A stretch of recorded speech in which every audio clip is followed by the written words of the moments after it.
Black Star Network is here. Oh, no punch! I'm real revolutionary right now.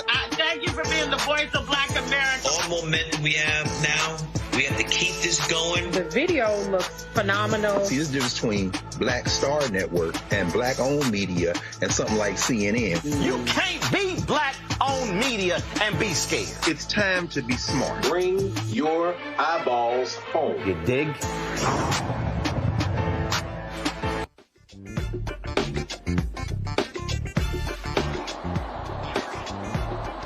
Hey folks, today is Thursday, December 4th, 2025.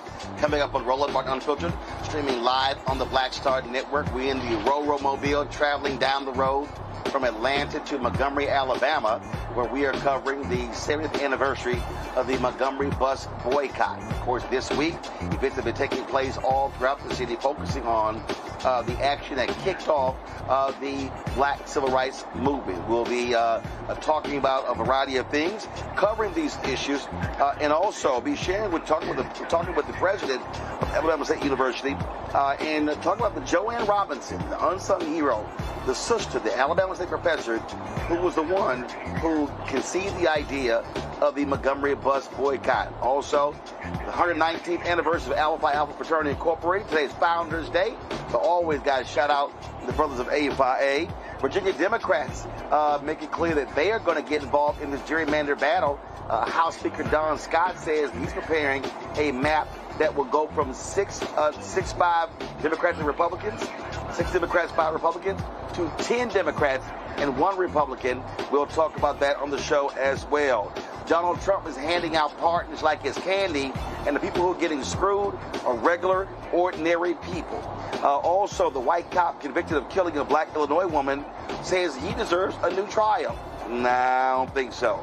And the Legacy line is making its debut with the Ernest Withers Collection that brings civil rights history right into your home. Plus, in tonight's Black Star Network Marketplace, we're feeding your sweet tooth with TC's Pieces of Love Gourmet Pecans, created by Texas owner Charlotte Allen. Folks, lots to talk about. It's time to bring the funk on Roland Martin Unfiltered on the Black Star Network. Let's go. He's got it. Whatever the biz, he's on it. Whatever it is, he's got the scoop, the fact, the find. And when it breaks, he's right on time and it's rolling. Best believe he's knowing. Putting it down from sports to news to politics. With entertainment just for kicks, he's rolling. Yeah, it's on go, y'all. It's Roland Martin, yeah. Rolling with Roland now. He's funk, he's fresh, he's real, the best, you know he's Roland Martin.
All right, folks, thanks for joining us. We are live in the Ro-Ro Mobile.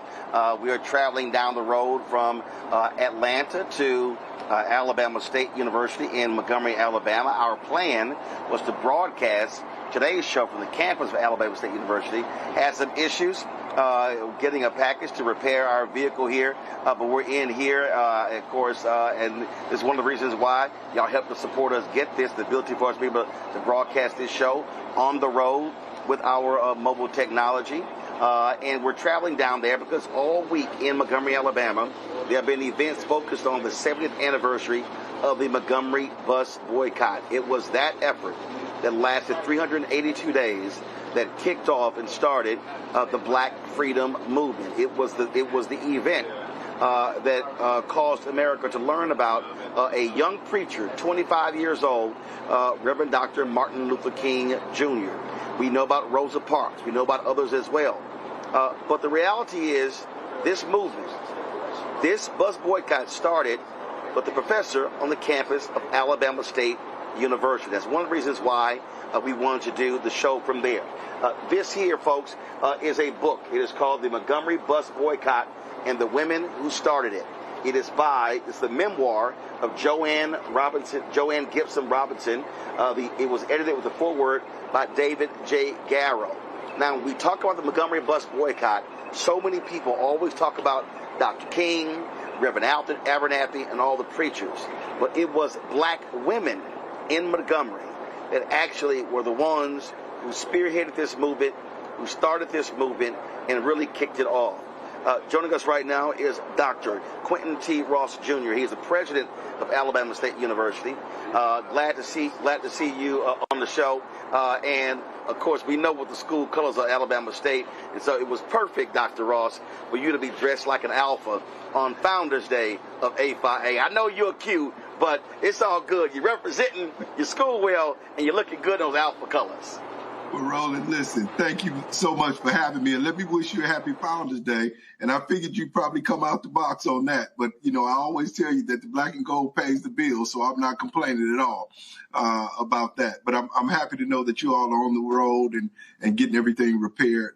Thank you for giving me this opportunity. And I did kind of buck the system. I decided to wear a charcoal gray rather than a black jacket today, just for that reason.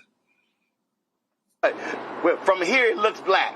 All right, let's get to it. The reason I wanted to do the show from the campus today is because when people talk about this movement, they don't bring up Joanne Robinson. They don't. I'm talking about nationally, internationally.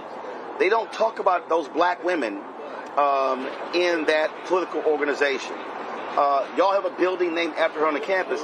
And for folks who don't know, and again, the reason that the intersection of why Alabama State University is so important is because when she decided to do this, she grabbed two students and I don't know, you may be in the same building, let me know, went to the basement and made 50,000 copies, and that's how they distribute it around the country. So this movement directly ties to Alabama State University. Yes, sir.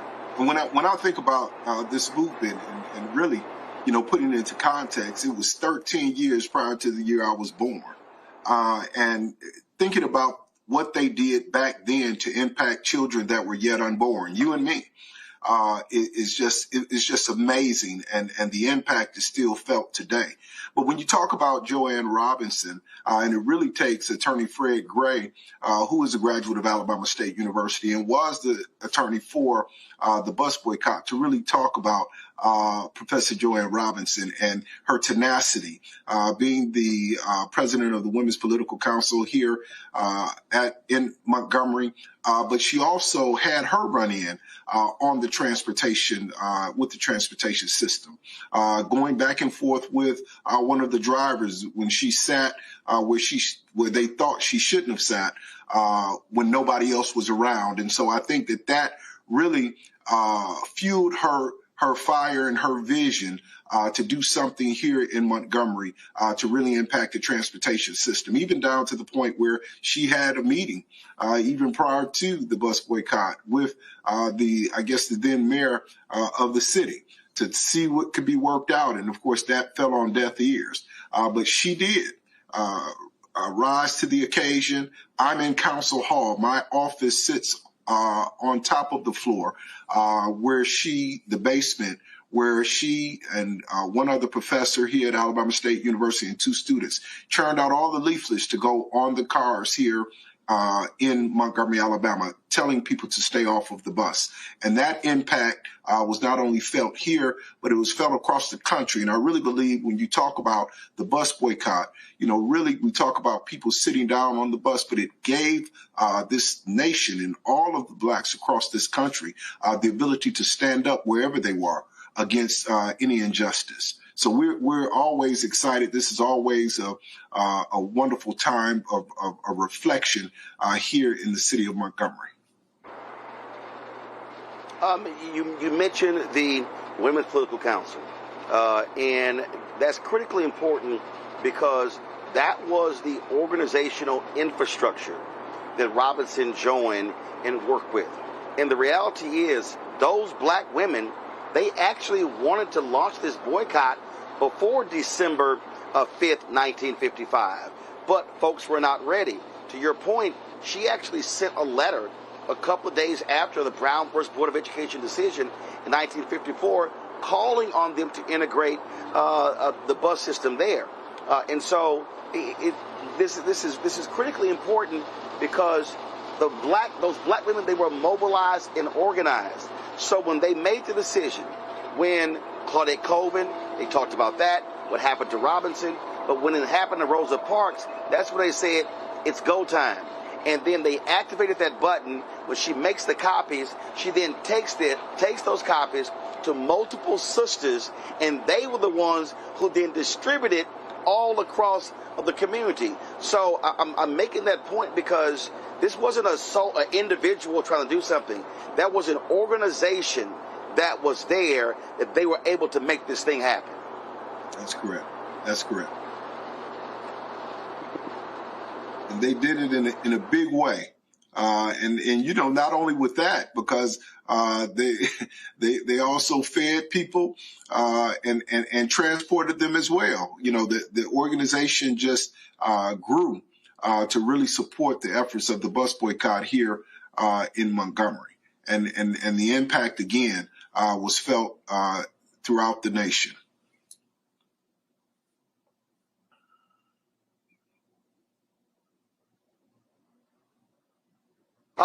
Let me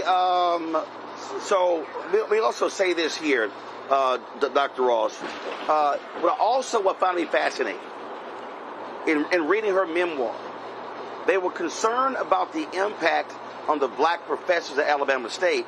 So what she and the women did was they took their egos out and said, we're going to hand this over to the pastors for them to now run with. That also can't be overlooked, because what that said is the movement and the issue is bigger than our ego and us leading this effort. Can you speak to that?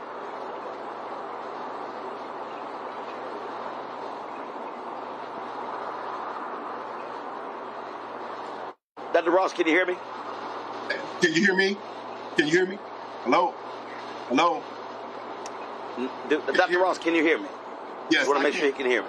I can hear you. Can you hear me? All right, let's do this here, y'all. We're going to take a quick break, and I'm going to come back and talk to Dr. Quentin Ross, Jr., president of Alabama State University, about the 7th anniversary of the Montgomery Bus Boycott. We'll be right back, Roland Martin Unfiltered, on the Black Star Network.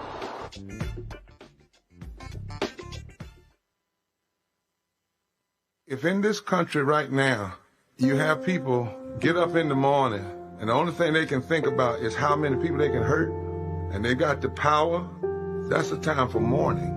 For better or worse, what makes America special, it's that legal system that's supposed to protect minorities from the tyranny of the majority. We are at a point of a moral emergency. We must raise a voice of outrage. We must raise a voice of compassion. And we must raise a voice of unity. We are not in a crisis of party versus party. We are in a crisis of civilization, a human rights crisis, and a crisis of democracy itself. And guess what? You've been chosen to make sure that those that would destroy, those that would hate, don't have the final say, and they don't ultimately win. Next on the Black Table with me, Greg Carr. Our legal roundtable is back in session as we look at yet another potential landmark case being considered by the United States Supreme Court. This one is called 303 Creative versus Alennis, and may be the most important and far-reaching First Amendment, that is freedom of speech, case of our time. It could, depending on how the court rules, open the door for a return of Jim Crow segregation laws. It's true. If you say we can discriminate against one, you're saying we can discriminate against all. That's on the next Black Table. Don't miss it.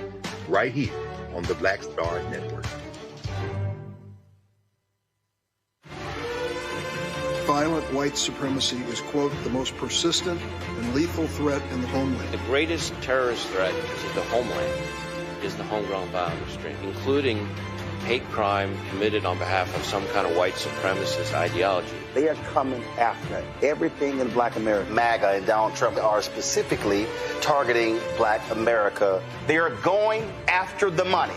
Attack Black Lives Matter. Attack critical race theory. Attack woke, DEI. MAGA wants to defund Black America. This is a perfect example of their desire to completely degrade and de-emphasize Black people.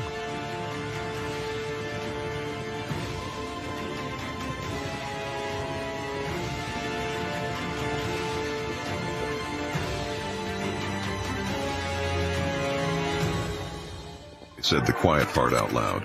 Black votes are a threat, so they erased them. After the Supreme Court gutted the Voting Rights Act in 2013, Republican legislatures moved fast.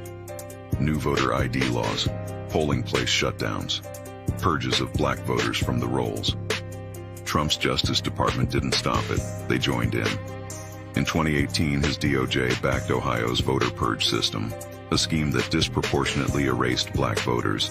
Their goal, erase black votes and political power. Yeah, that happened. These are the kinds of stories that we cover every day on Roland Martin Unfiltered. Subscribe on YouTube and download the Black Star Network app. Support fact-based independent journalism that centers African Americans and the issues that matter to our community.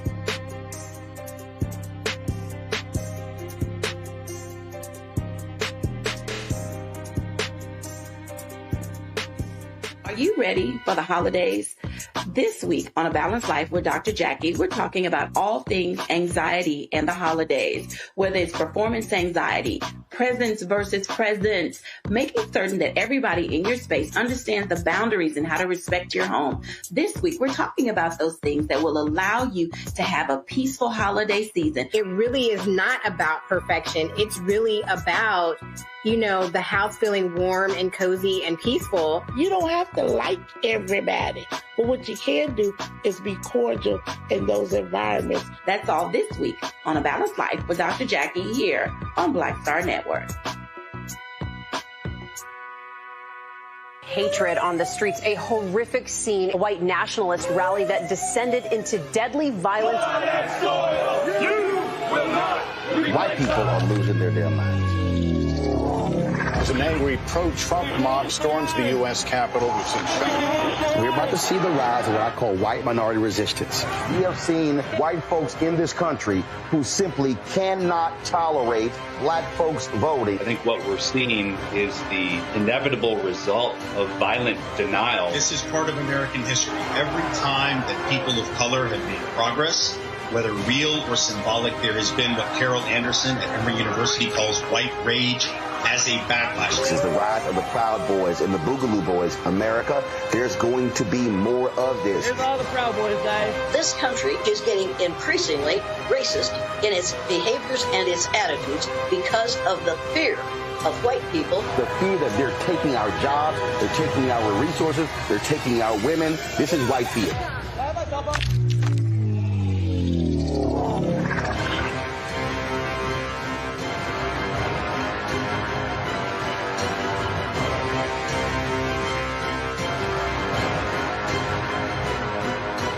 Michael McMillan, President and CEO of the Urban League of Metropolitan St. Louis, and you are watching Roland Martin Unfiltered.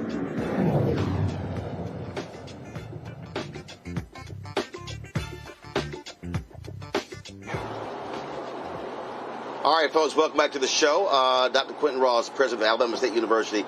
Dr. Ross, before we went to the break, the question I asked you was, what was amazing about these women is that they put their egos aside.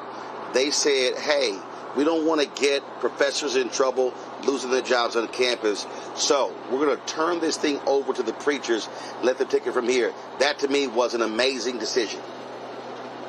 It was, you know, a fantastic decision that they made, but it was strategic, you know, because today we see, you know, when people are doing something, everybody wants to be out front. But in order to really accomplish the in order to accomplish the goal, everyone has to play their role and know when to take, to step back in order to push the agenda forward. And so it was critically strategic. I think anyone who wants to talk about organizing or making an impact should really reflect on what happened during that time. But it was an amazing opportunity, and they did the right thing at the right time. Last question for you. Obviously, the title element of the state is important. What should students today learn from the strategy? Because you don't have a 382-day boycott, and it just happened just because. She details in her memoir all the pieces, how they organized the wagons and the cars and all those different things along those lines. I just think that too often today, when we're talking about doing something, people are operating on emotion, but they're not focused on the strategy of the movement. No, and I agree with you wholeheartedly. I mean, this was strategic, and for young people today, so many things are instant. The social media is instant gratification. But if you truly want to make an impact, I think that you have to strategize. And really pay attention to the steps that were taken during the bus boycott to have an overwhelming impact and a lasting impact. So I agree with you that young people today should really take the issues, particularly that they're advocating for, and look how they can strategically make an impact, and not something that will be just so quick. You say it one time, people really don't pay you attention. But if you really want to make an impact, you strategize. Let those who should carry the message. Those who should just push the message. I think a lot can be learned from reflecting back on what took place during the Montgomery Bus Boycott.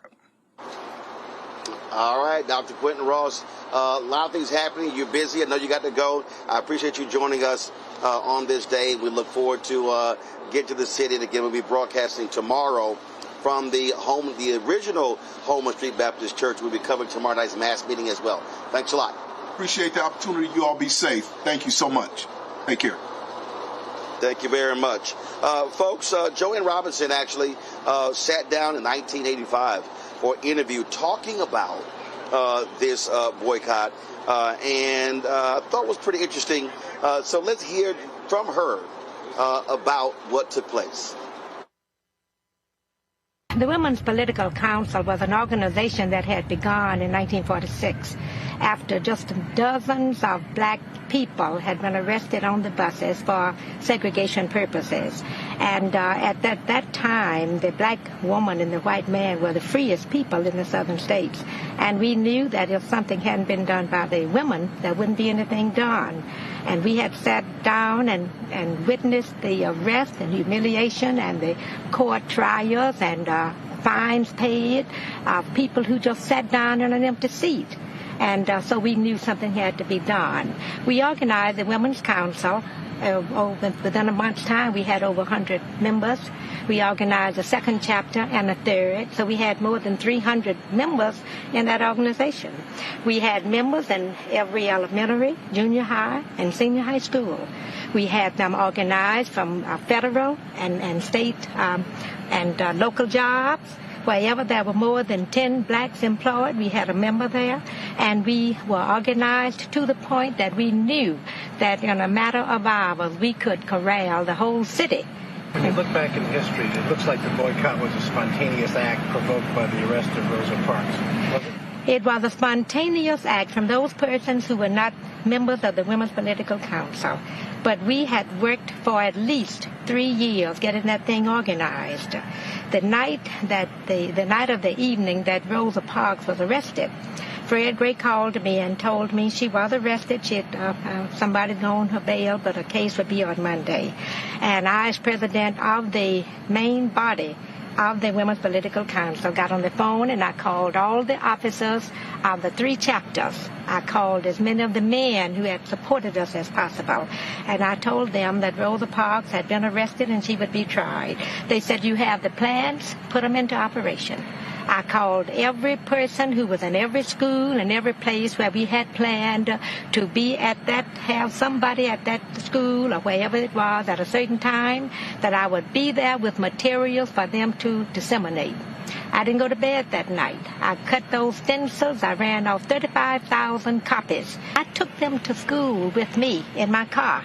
After I had talked with every member in the elementary, junior high, and senior high schools to have somebody on the campus, that I would be there at a certain time during the day and deliver them.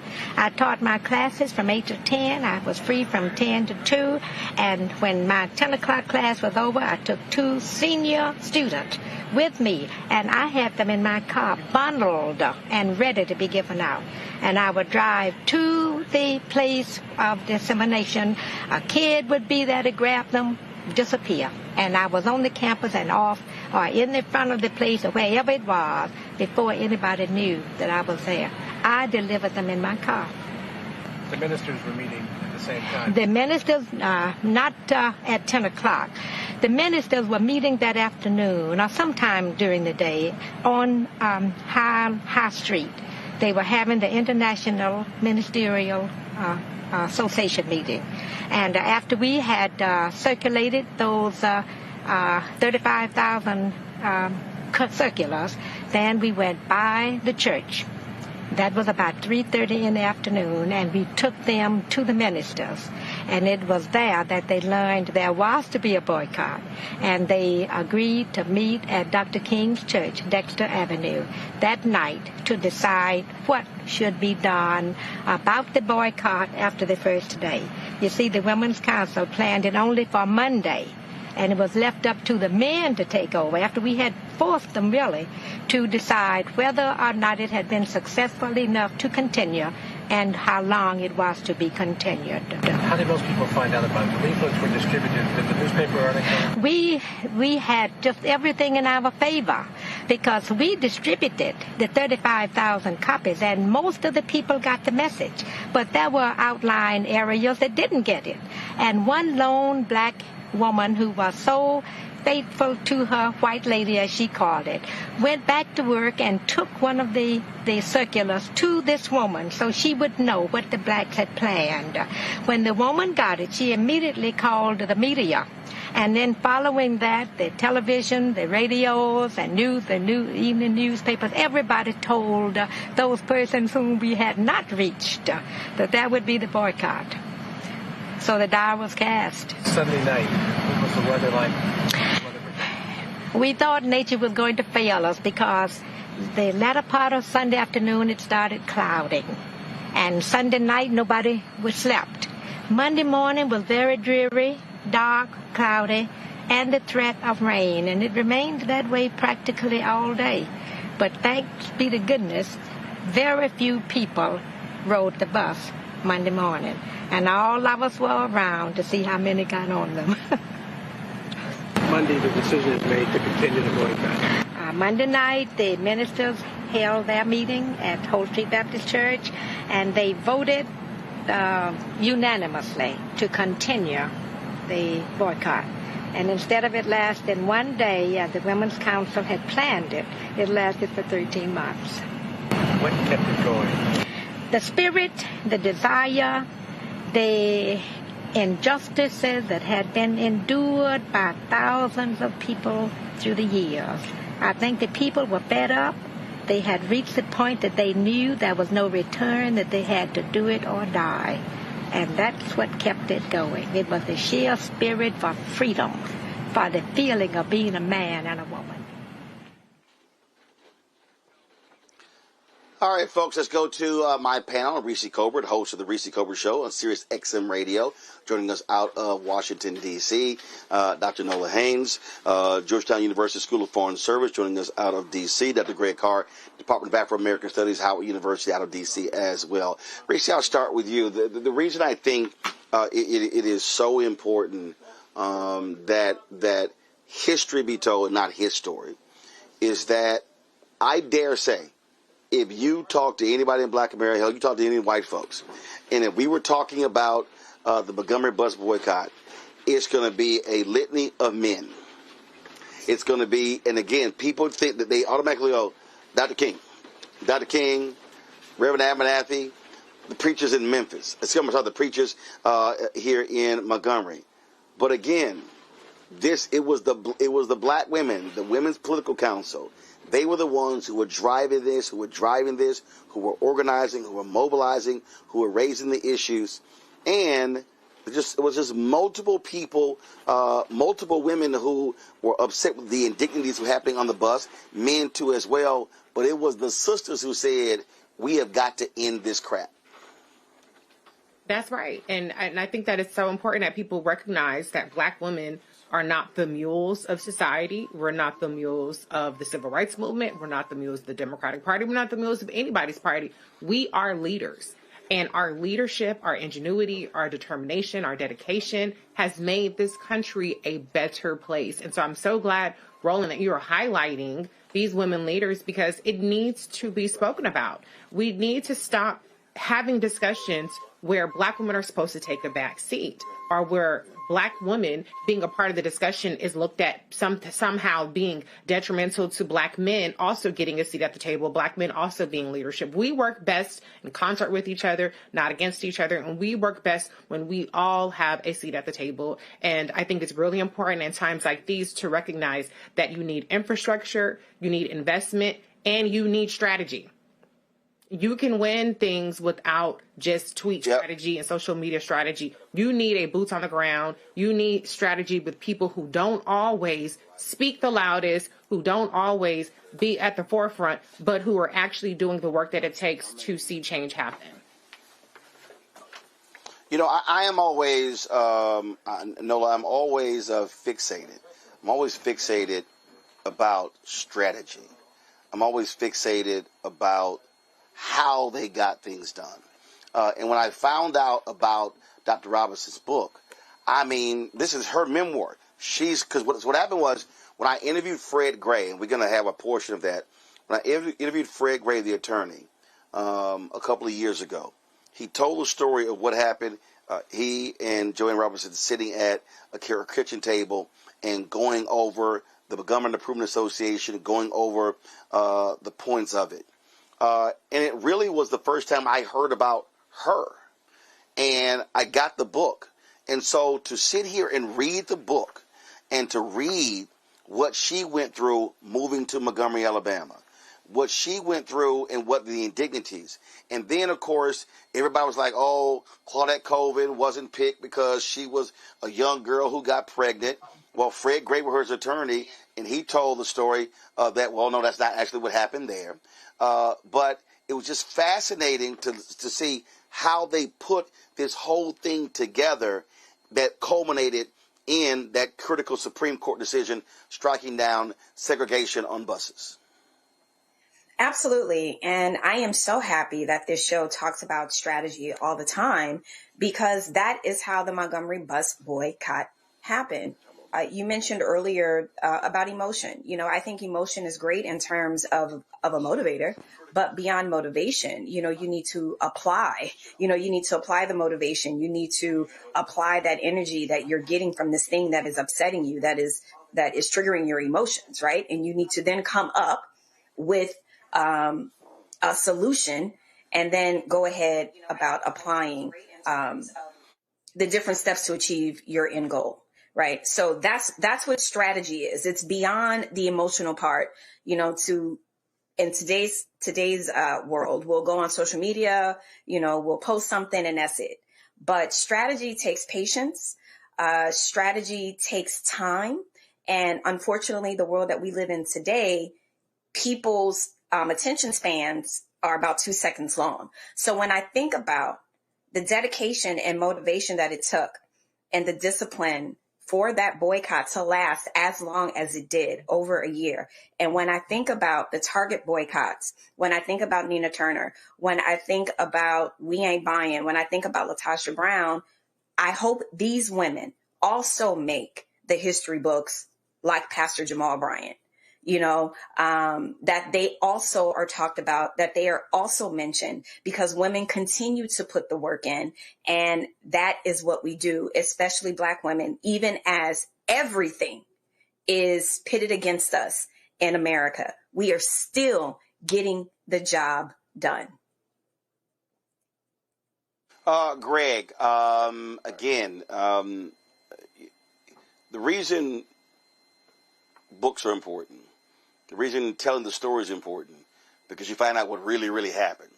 And it's one thing when somebody else is writing the story. It's a difference when the individual who was actually involved with it is writing the story. And the reality is this here. When we talk about the Black freedom movement, known the Civil Rights movement, in so many ways, it's like a movie Black women left out of the script.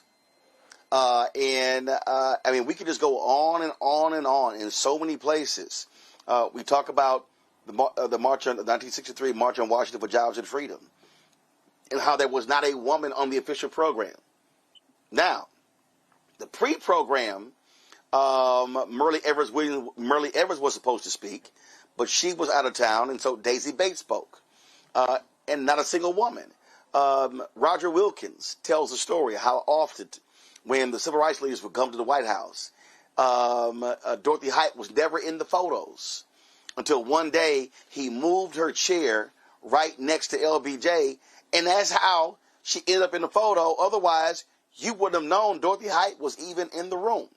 And so I do think this week, as we are here broadcasting, talking about this anniversary, that we cannot ignore how this thing actually happened, where it originated from. You're right, Roland. Absolutely. I want to thank you, brother, on behalf of all of us, for not only centering this story tonight, but for raising the voice and the image of Joanne Robinson.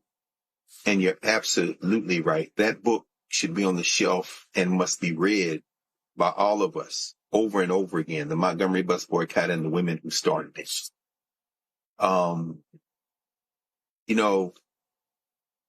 I hope that we will discover in our memory the power of our community. And I understand that we have to push and I agree, we have to push and center women, because women have been centered since the beginning of humanity. We wouldn't be here if it weren't for women. And we must center women at the center of our community, not sacrificing the narrative of women over the sacrifice of community, or sacrificing the narrative of community over the sacrifice of women. I'll tell you exactly what I mean by that.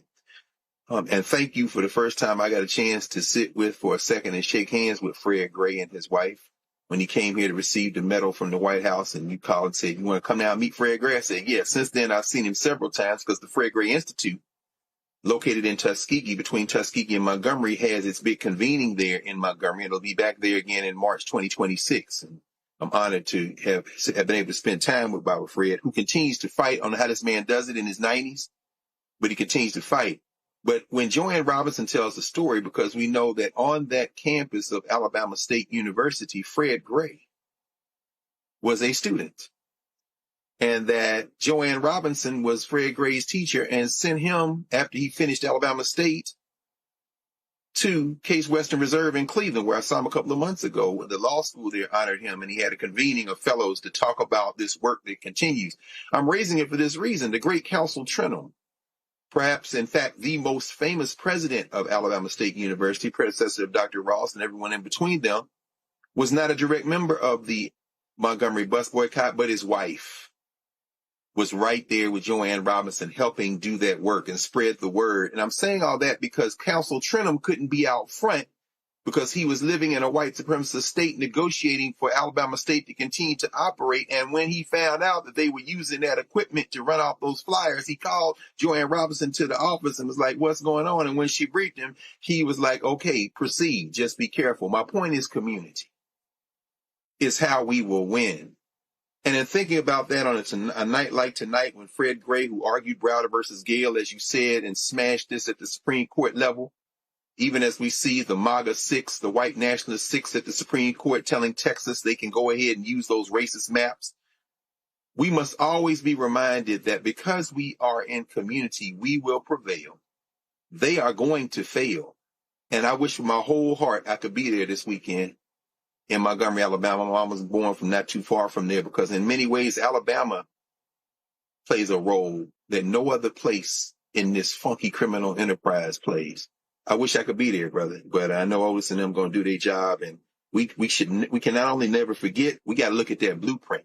And these sisters absolutely sit at the center of that work.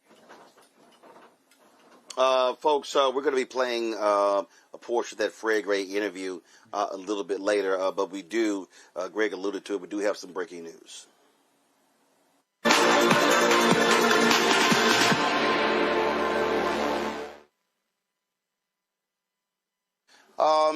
As we predicted, this far right-wing Supreme Court has issued a ruling that it is going to allow those racist Texas congressional maps to move forward to 2026.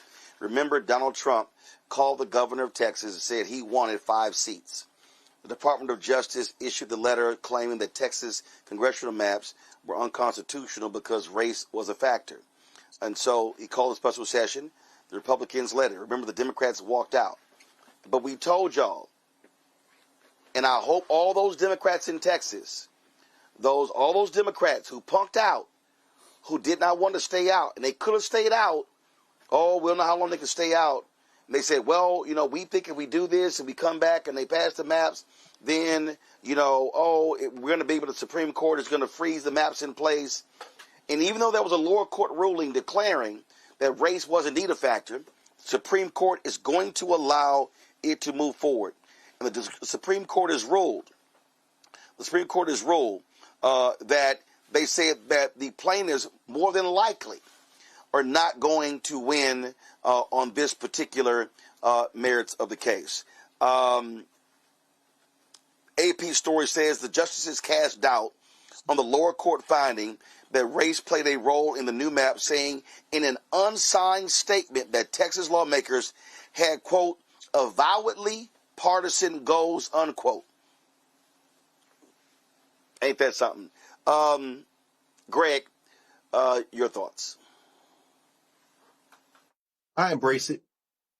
I welcome it, Roland. I'll be quite frank with you. The white nationalist judge at the 2-1 Court of Appeals and District Court ruling where they blocked the implementation of the new map, I embrace his racist dissent, which I'm sure that the court used as part of its rationale on the so-called shadow docket or rocket docket. I embrace the MAGA 6. Because in order to break the back of these white nationalists, it can't be done in the courts alone. It can't be done at the ballot box alone. It can't be done by organizing outside of those venues alone. All three must work together. Why do I embrace it? Again, going back to my home state of Nashville, we saw what Afton Ben was able to do earlier this week. We win. This is far from over. So y'all go ahead and try. Use everything you have.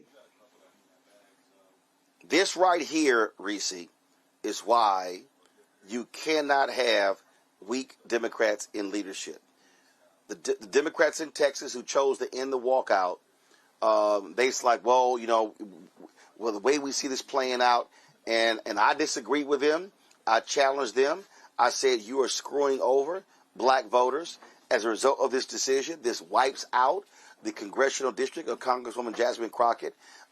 It merges forces. Frankly, Mark Vesey and Crockett, their districts, it wipes out one of the district of Al Green. And then, of course, he's forced. They moved where he lived. They moved him into 30th Congressional District. He represented the 9th.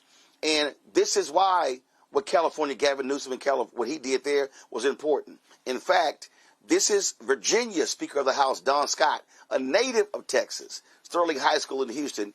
This is what he said about what they're going to do in Virginia. Right now in Virginia, it's 6-5. 6 Democrats, 5 Republicans. He said that he's working right now on a map that will make it 10 Democrats, 1 Republican. So as a result of them losing the 5 in Texas, they're going to pick up 4 in Virginia. Roll it.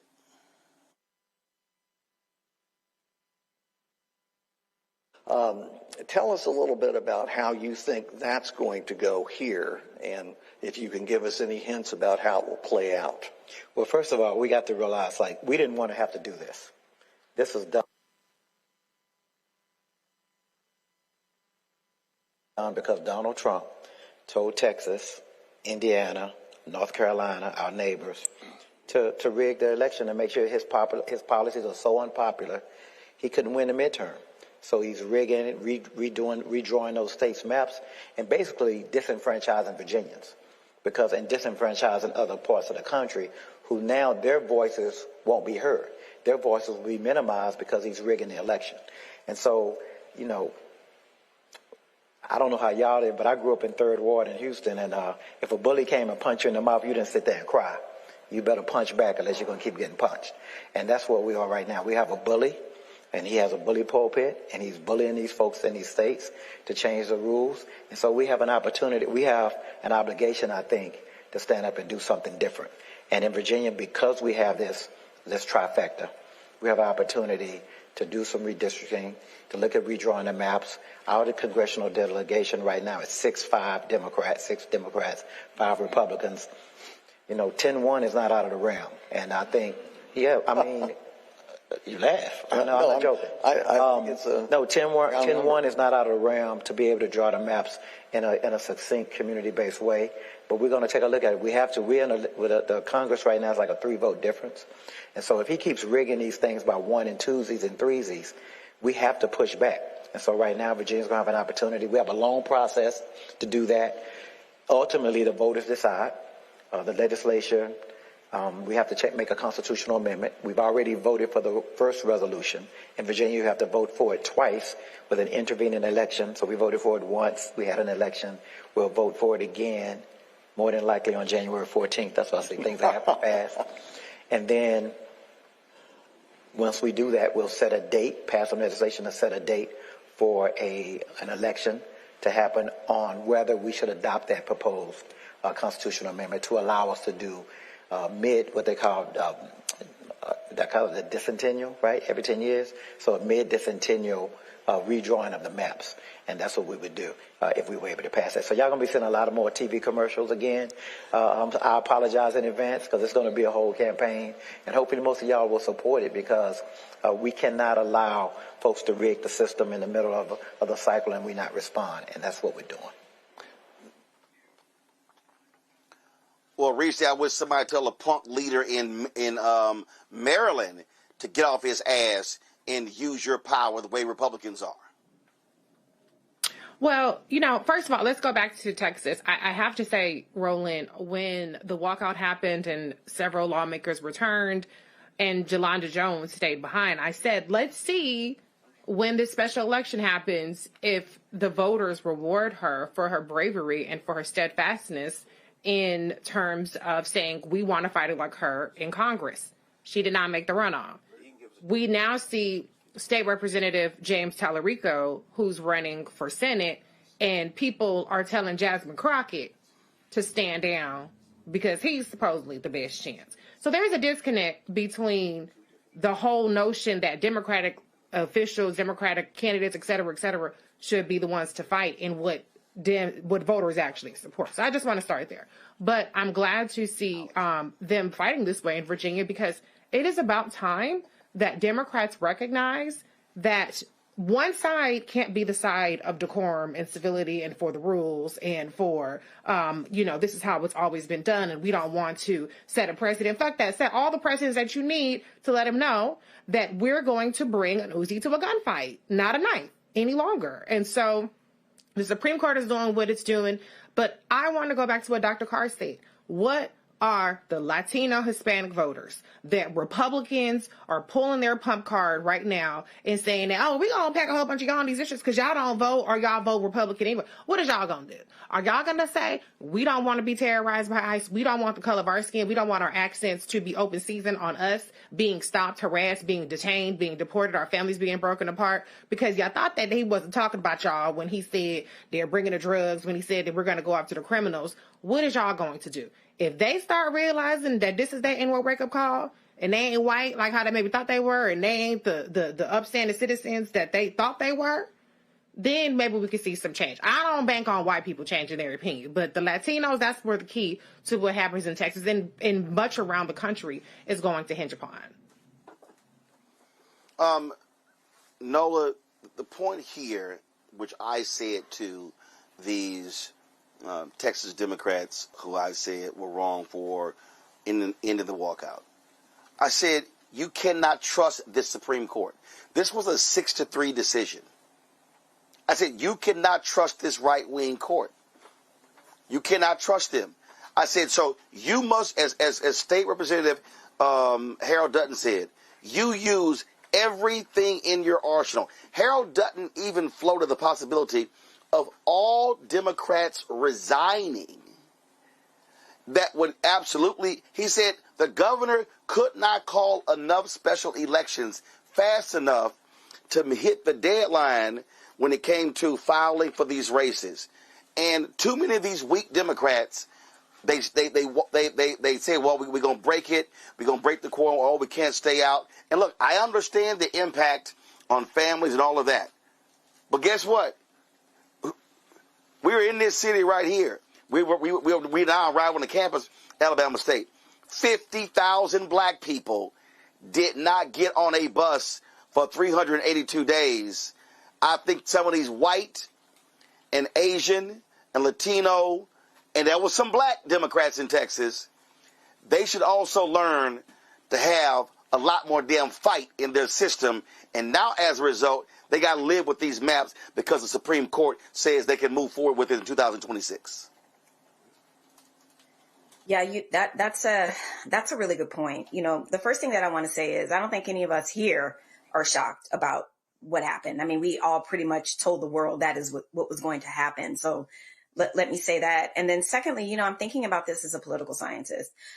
This particular case in Texas is one of those type of case studies that for a very long time we're going to be looking at, because I don't think that it's going to turn out the way that Republicans think it's going to turn out. But to your point about electeds having to pretty much go within and figure out who they want to be in this moment. And it's really that simple. I gave a talk at AFGE a few months ago, and that was my question to the room. In this moment, who do you want to be?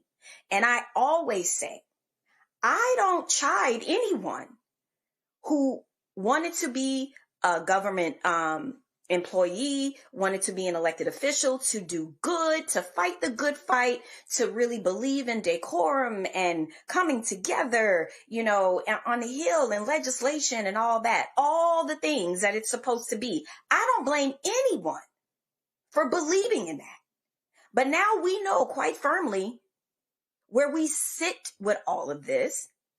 We've taken the time to survey the field. So now you have to decide, are you going to be a soldier?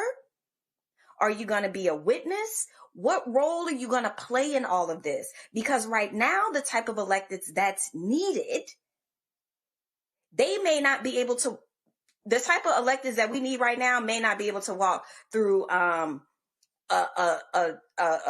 detector. You know what I'm saying? Like, we need electeds right now that's about to come ready to get some stuff done. You know, like talking about a knife fight. I mean, they're not even bringing knives right now. You know what I'm saying? So you really have to figure out who do you want to be in this moment. And it's just really that simple. It is. So, folks, we're going to be, of course, covering this. Folks are reaching, lawyers are hitting us, state representatives hitting us, and so we'll have more details in a moment. Going to go to a break. We come back. Ernest Withers was a civil rights photographer. His family has a new project they're working on that will join us next, second half of the show. I keep telling y'all these white folks are really upset that white folks ain't having the kids, and they keep saying Americans. Now, they ain't talking about us. They talking about white people. And wait till I show you what Elon Musk said a couple of years ago about other countries. I'm telling you, they are freaking out that white people worldwide in Western countries are going to be the minority. Did I not predict this in my book? I tried to tell you. Folks, we'll be right back. Roland Martin Unfiltered on the Black Star Network. Don't forget to support the work that we do. Join our Bring the Funk fan club. Your dollars makes it possible to travel to places like this here, being on the ground, covering the stories live, the issues that impact our people. So support us by going to with Cash App. Use the Stripe QR code. See right here in the bottom left-hand corner. You can also use that for credit cards as well. PayPal is R Martin Unfiltered. Venmo is RM Unfiltered. Zelle, RolandSMartin.com. Roland at RolandMartinUnfiltered.com. Checks and money orders. Make it payable to Roland Martin Unfiltered. P.O. Box 57196, Washington, D.C. 20037 7-0196. Back in a moment.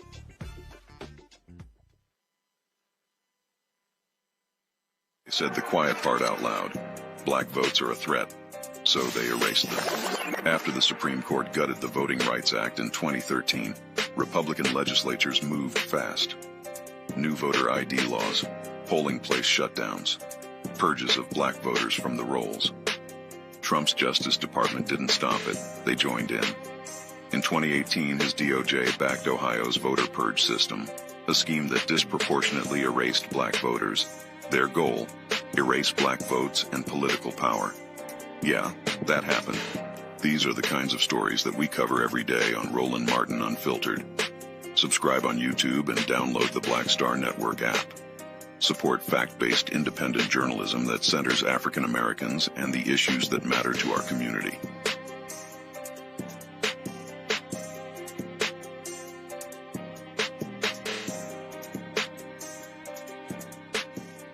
Are you ready for the holidays?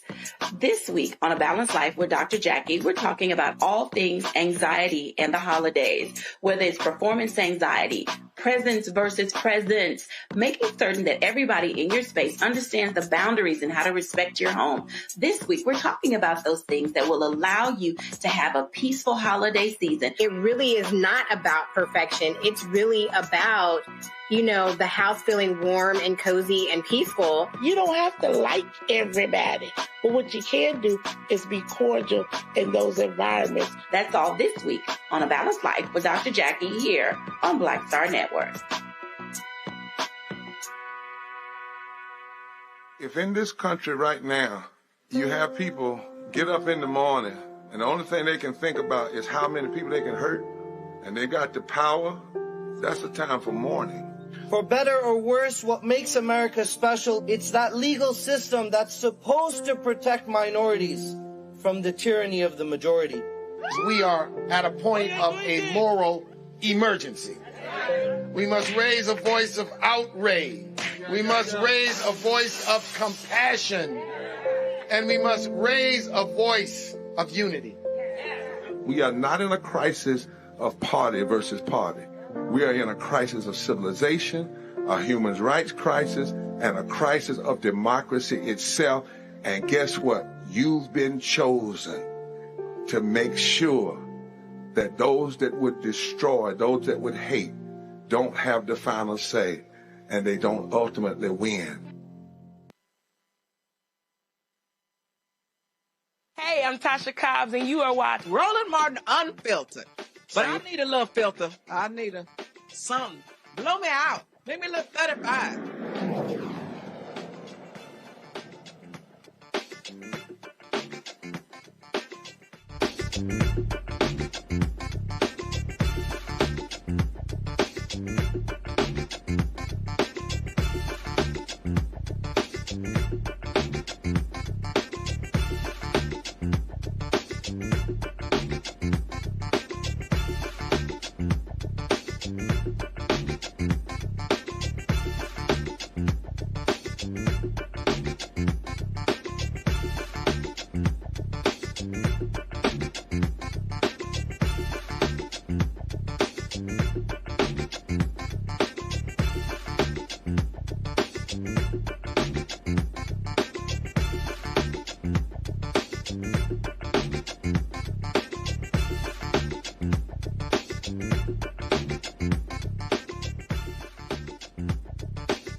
All right, folks, as you can see, we are here on the campus of Alabama State University in front of Joanne Robinson Hall. And so we made it here and glad to be here. I We're going to be, again, covering lots of stuff this week here. Just go ahead, and we got a little rain out here right now as we're here on the campus of Alabama State. All right, folks, I told you we were at Tuskegee Institute a couple of years ago, and I sat down with Fred Gray for a long interview. You can watch it on our YouTube channel. You can go to Black Sweat Network app. And during the conversation, he talked about Joanne Robinson. He talked about the Montgomery Bus Boycott, and he gave us the backstory of how things came together. This is some of that conversation. And let me tell you about the Montgomery Bus Boycott, because I'm almost the only person who was in the inner circle of the planning of the Montgomery Bus Boycott. I think there's probably only one now that's left other than me. And that one was one that ended up getting out of the movement before it was over and going on something else. So of those who stuck with it, I'm just about the only one who's there. Let me tell you how the plans were made. And most people didn't know about it even then, and they were part of it in connection with keeping people off of the buses.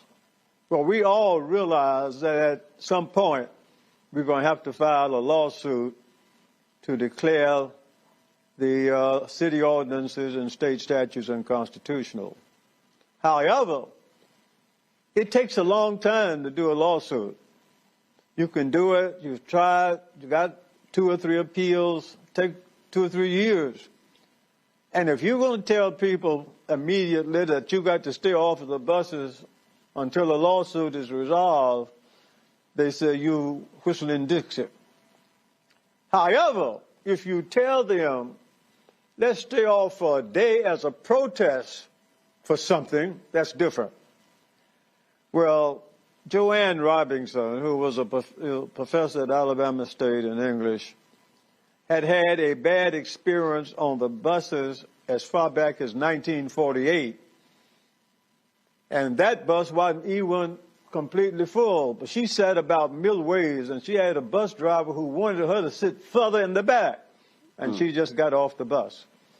But she became the chairman of the Women's Political Council, which was a group of black women in Montgomery who was trying to produce or increase the living conditions for all African Americans.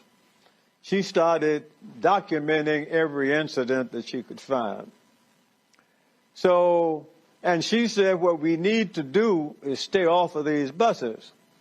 So you had people who got arrested 1 or 2 times. We knew about Claudette Carvin, the 15-year-old girl who did what Mrs. Parks did, but did it 9 months before without any instructions and any prodding or any encouragement. She just thought it was wrong after she had been studying black history, incidentally, the week before.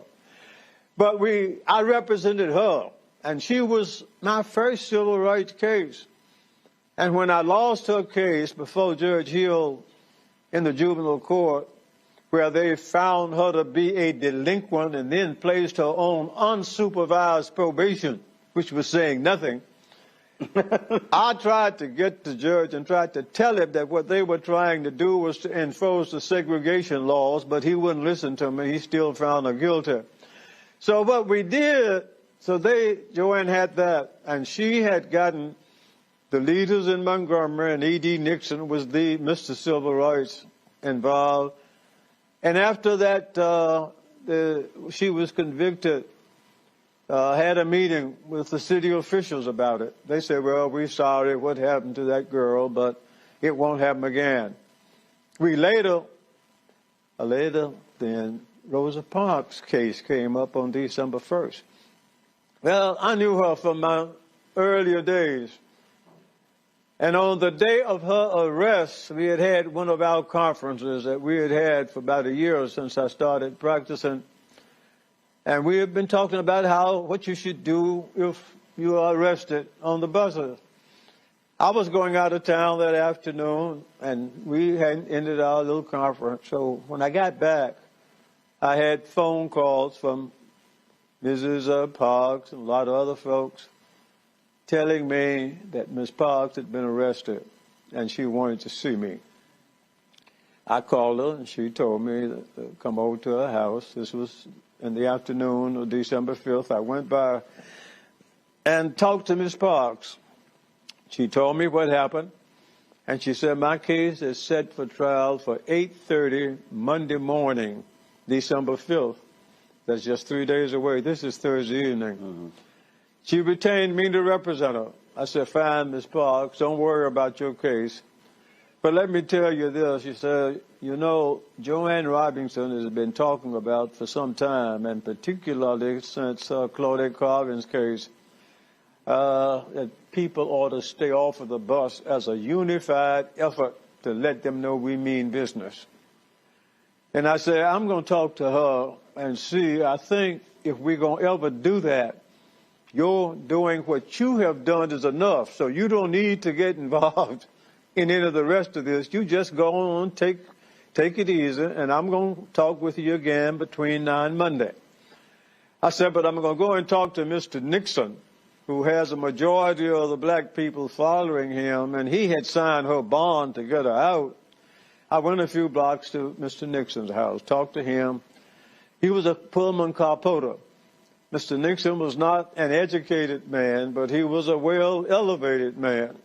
And he was a man who didn't believe in a whole lot of plans, but he did action. He said, and I told him, I said, well, you know, Joanne has been talking about getting these people to stay off the buses. He said, well, you all go ahead, talk about it. Let me know what you want me to do, and I'll support it. I go to Joanne Robinson's house. She lives on the other side of town, not far from Alabama State. We sat down in Joanne's living room, the two of us, and made the plans for the Montgomery Bus Boycott. It couldn't come out that either one of us were doing it because she was employed by the state as an employee at Alabama State. I was a lawyer, just admitted to the bar a year, and if I'm not careful, they'll disbar me like they had disbarred another lawyer not too much earlier. So I knew, without saying to anybody, that I had to be very careful what we do and how we do it. She said, Fred, what we need to do is sit down and decide how we can get these people to stay off the buses. And I'm going to prepare a leaflet that says another black woman has been off the bus and her trial is going to be on Monday. But we want them to stay off after Monday. I said, well, Joan, if that's true, then we're going to have to make plans. Suppose they stay off, then we're going to have to be prepared to go further. I said, fine. Well, this is what we decided we had to do. One, if that's going to happen, number one, you're going to need a spokesman, because somebody's going to have to speak for these black folks and not them try to speak all for themselves. In addition to a spokesman, if we're going to keep them off the bus, we got to somehow raise some money to take care of the expenses. And we're going to have to get somebody to plan a system of getting folks to and from wherever they are going. Normally, Mr. E.D. Nixon would have been the head, whatever you call him, because he had more followers than anybody else. But Rufus Lewis, who was a former coach at Alabama State, also had some followers. He was concerned primarily about registration and getting people admitted to when they are elected, they must be responsible. He ran also a nightclub called the Citizens Club. And guess what? In order to get in there, you had to be a registered voter. So I said, we need to find, so these two people, which one are we going to use? Joanne said, neither one. I said, use my pastor. Martin Luther King, haven't been here long, haven't been involved in civil rights activities or no other activities other than his church. But one thing he can do, he can move people with words. I said, that's what we need. Now, had you met him by that point? Had you met Dr. King by that point? I had met him, yes. I had met him, but I didn't know him. I wasn't a member of his church. Did you think it was a good idea? Did you? I told her, I agree with you. And then I said, Joanne, let me give you a suggestion for these other two men, because we need them because they have supporters. Martin doesn't have anything but the few people who had Dexter. I says, let's make E.D. Nixon treasurer, because he's a Pullman car puller and you know A. Philip Randolph in New York, and he'll raise some money to help these black folks. What we're going to do with Rufus Lewis, thanks to his wife.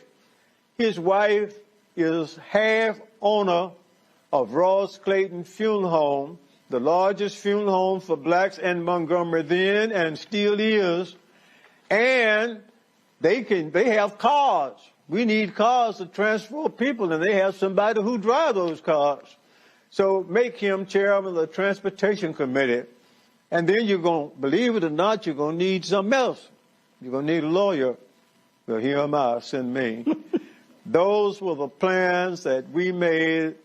Martin to be, Dr. King to be the chair. The spokesman is what we call them. Mr. Nixon, the treasurer. Rufus Lewis, chairman of the Transportation Committee. And Fred Gray was legal for doing the legal advice part. Our responsibility was to get that word out to other people, so that when the official meeting took place at Mount Zion AME Church, Dr. King was selected chairman before he got to the meeting. Rufus Lewis was elected chairman of the Transportation Committee. And, of course, Mr. Nixon was selected as treasurer, and Fred Gray had the responsibility of doing the legal work. And that seed was planted and passed on to other people. And when other people made the motions in the meeting, they didn't know where it came from originally. Some of them even thought they originated it themselves. And I take it you and Joanne shot each other looks like? Well, what happened when we won, when the buses started running Monday morning and black folks weren't on it, we both know that was good. Then we knew we had to go and have Miss Park's case. Well, I knew they weren't gonna find her not guilty. So I knew it was gonna take care of all a bit of about 15 or 20 minutes for her case, because I wasn't gonna put on case. I was gonna prepare and reserve my motions. And we're gonna appeal the case, and then these people can go and have these official meetings that they need to have and meet at Holt Street Baptist Church. And when they met and when they heard Dr. King, and when Joanne and I sat there and listened, we looked at each other and said, well, Fred, and she said, well, Joanne, I think it worked. You know what, Greg, as I sat here and listened to that, first it was a much longer interview that we did with Fred Gray. And I was sharing this story with somebody just the other day when I was at Atlanta at Global Hope Forum. And I said, one of the things that drives me crazy is when I look at many of these documentaries on African Americans, whether it's music, whether it's history, it's white producers, it's white directors, told through their lens. And the backstory of the Fred Gray interview was so funny because he's always been asked by lots of people for the interviews. So I called his house. I left a message, and he was like, "Well, I don't know." And then his wife said, "Who was that trying to get an interview?" And his wife said, "I don't know. That was Roland Martin." She said, "Oh, you doing that interview?" She said, I don't the rest of these people, but you going to do the interview, Roland Martin. So she was there and we shot it. I cracked up laughing. But that interview we laid out, this is precisely why we've got to have black-owned media. Not black-targeted media, not dealing with white media, because we have to be caretakers of our story, because here's the deal. MSNBC, CNN, Fox, all these networks, they ain't focused on Montgomery this week. They're not talking about what's happening. They're not connecting the bus boycott right now with the Target boycott right now. They're not connecting the voting rights battle, this Supreme Court decision in the Texas case that's going to impact the district of Shamari Figures that's here in Alabama. Not doing any of this. So this is why we have got to be able to tell our own story. That's exactly right, Roland. Connections. That word is so powerful, brother.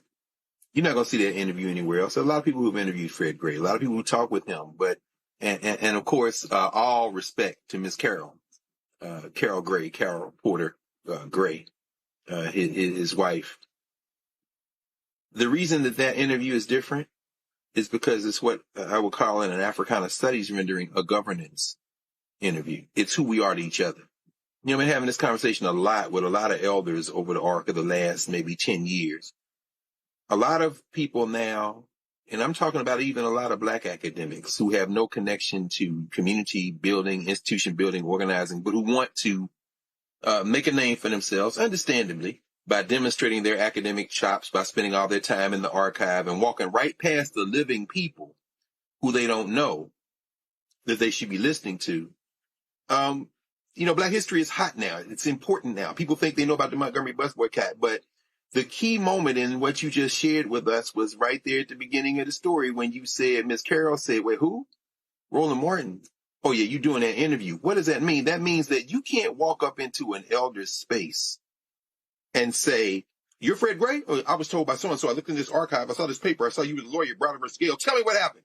At that point, many elders will tell you what you already know. And then when you ask them other questions, they'll say, oh, I don't remember. Not sure. Now, of course, Baba Gray is very generous with his time, but he was talking to you in a way that's like, let me tell you, nephew, let me sit back. I'm going to tell you what happened. That's not going to come out except for one thing and one thing only. The years of work that you did prior to that interview that made your name a password to get that interview. I don't care who you are, Harvard, Ken Burns, I don't care whether you PBS, y'all are not getting those interviews. And most of the black people that you all talk to, you know, the usual suspects, many of whom very fine people, and I mean that seriously, not like Donald Trump, who you asked to be interviewed about these things, many of those people are not in that circle. So that interview and your whole corpus of interviews, finally, that is the gold standard. And if anybody gets it twisted, contrast what you just heard Fred Gray tell Roland Martin with what you hear Fred Gray tell interviewers who ain't got a name like that to get them in the room. You know, Reese, I talked about the connection, and the reality is I got a text message from someone after the Supreme Court decision, sent me a text that said, here we go, Jim Crow 2.0. And when we talk about these things, when we talk about the Black Freedom Movement, all those different things, I mean, the reality is the attacks that we are seeing right now on black people, this is absolutely going back to Jim Crow days. And so we had better understand how they fought these battles. And that's why I go back to the strategy part, why that's so important. We just saw the other day, yesterday, AT&T announcing they were getting rid of all their DEI programs in order for the FCC to approve a spectrum deal. We could go on and on how these folks will quickly abandon many efforts in order to further their business interests. And so we have to be so focused and locked in on how we got here and how they won. And there are people right now, Reese, and I travel around the country. And again, people stopped me in the airport in Atlanta and stopped me in the airport in New York City and Charlotte. And people said, you know, keep going, keep speaking the truth.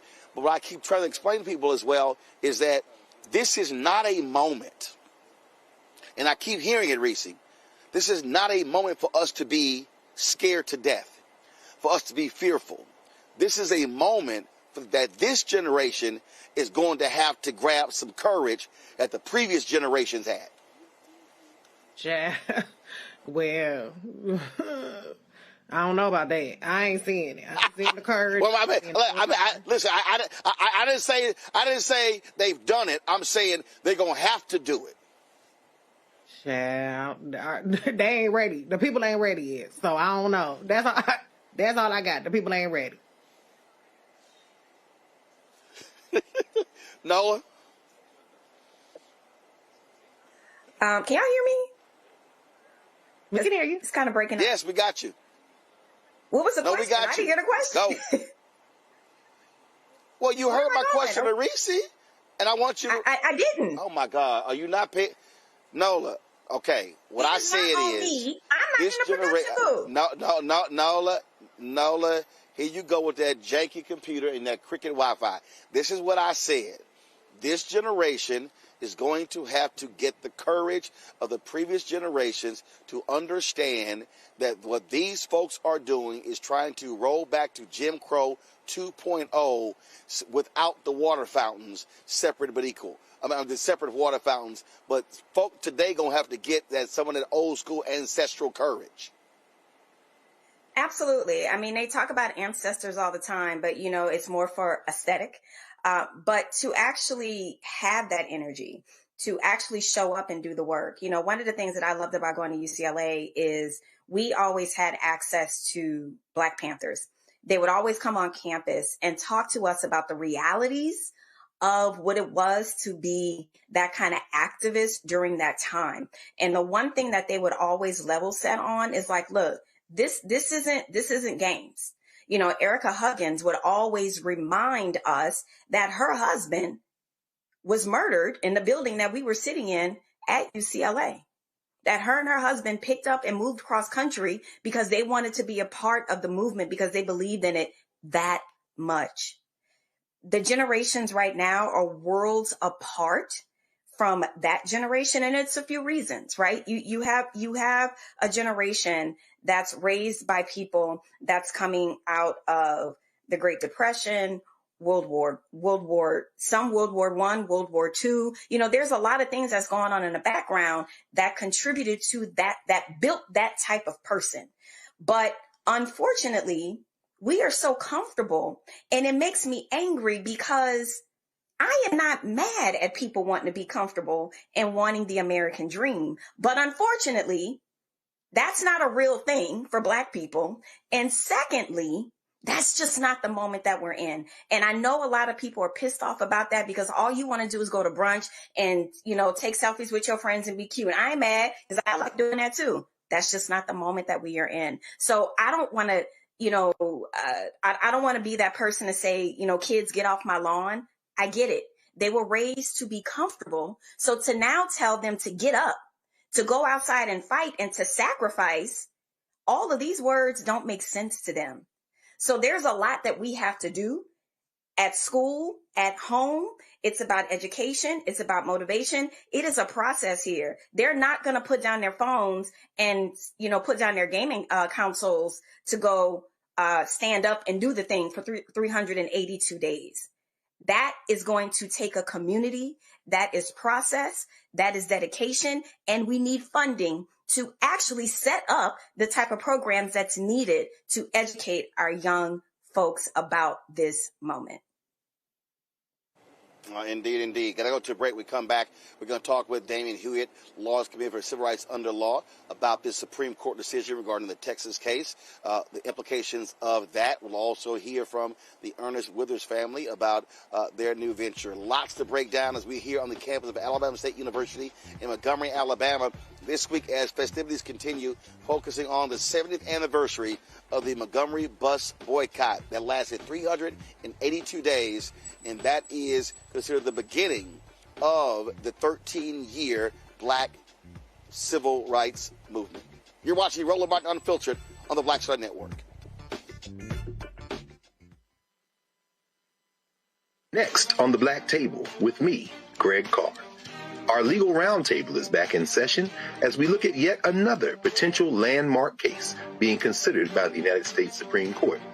This one is called 303 Creative versus Alennis, and may be the most important and far-reaching First Amendment, that is freedom of speech, case of our time. It could, depending on how the court rules, open the door for a return of Jim Crow segregation laws. It's true. If you say we can discriminate against one, you're saying we can discriminate against all. That's on the next Black Table. Don't miss it. Right here on the Black Star Network.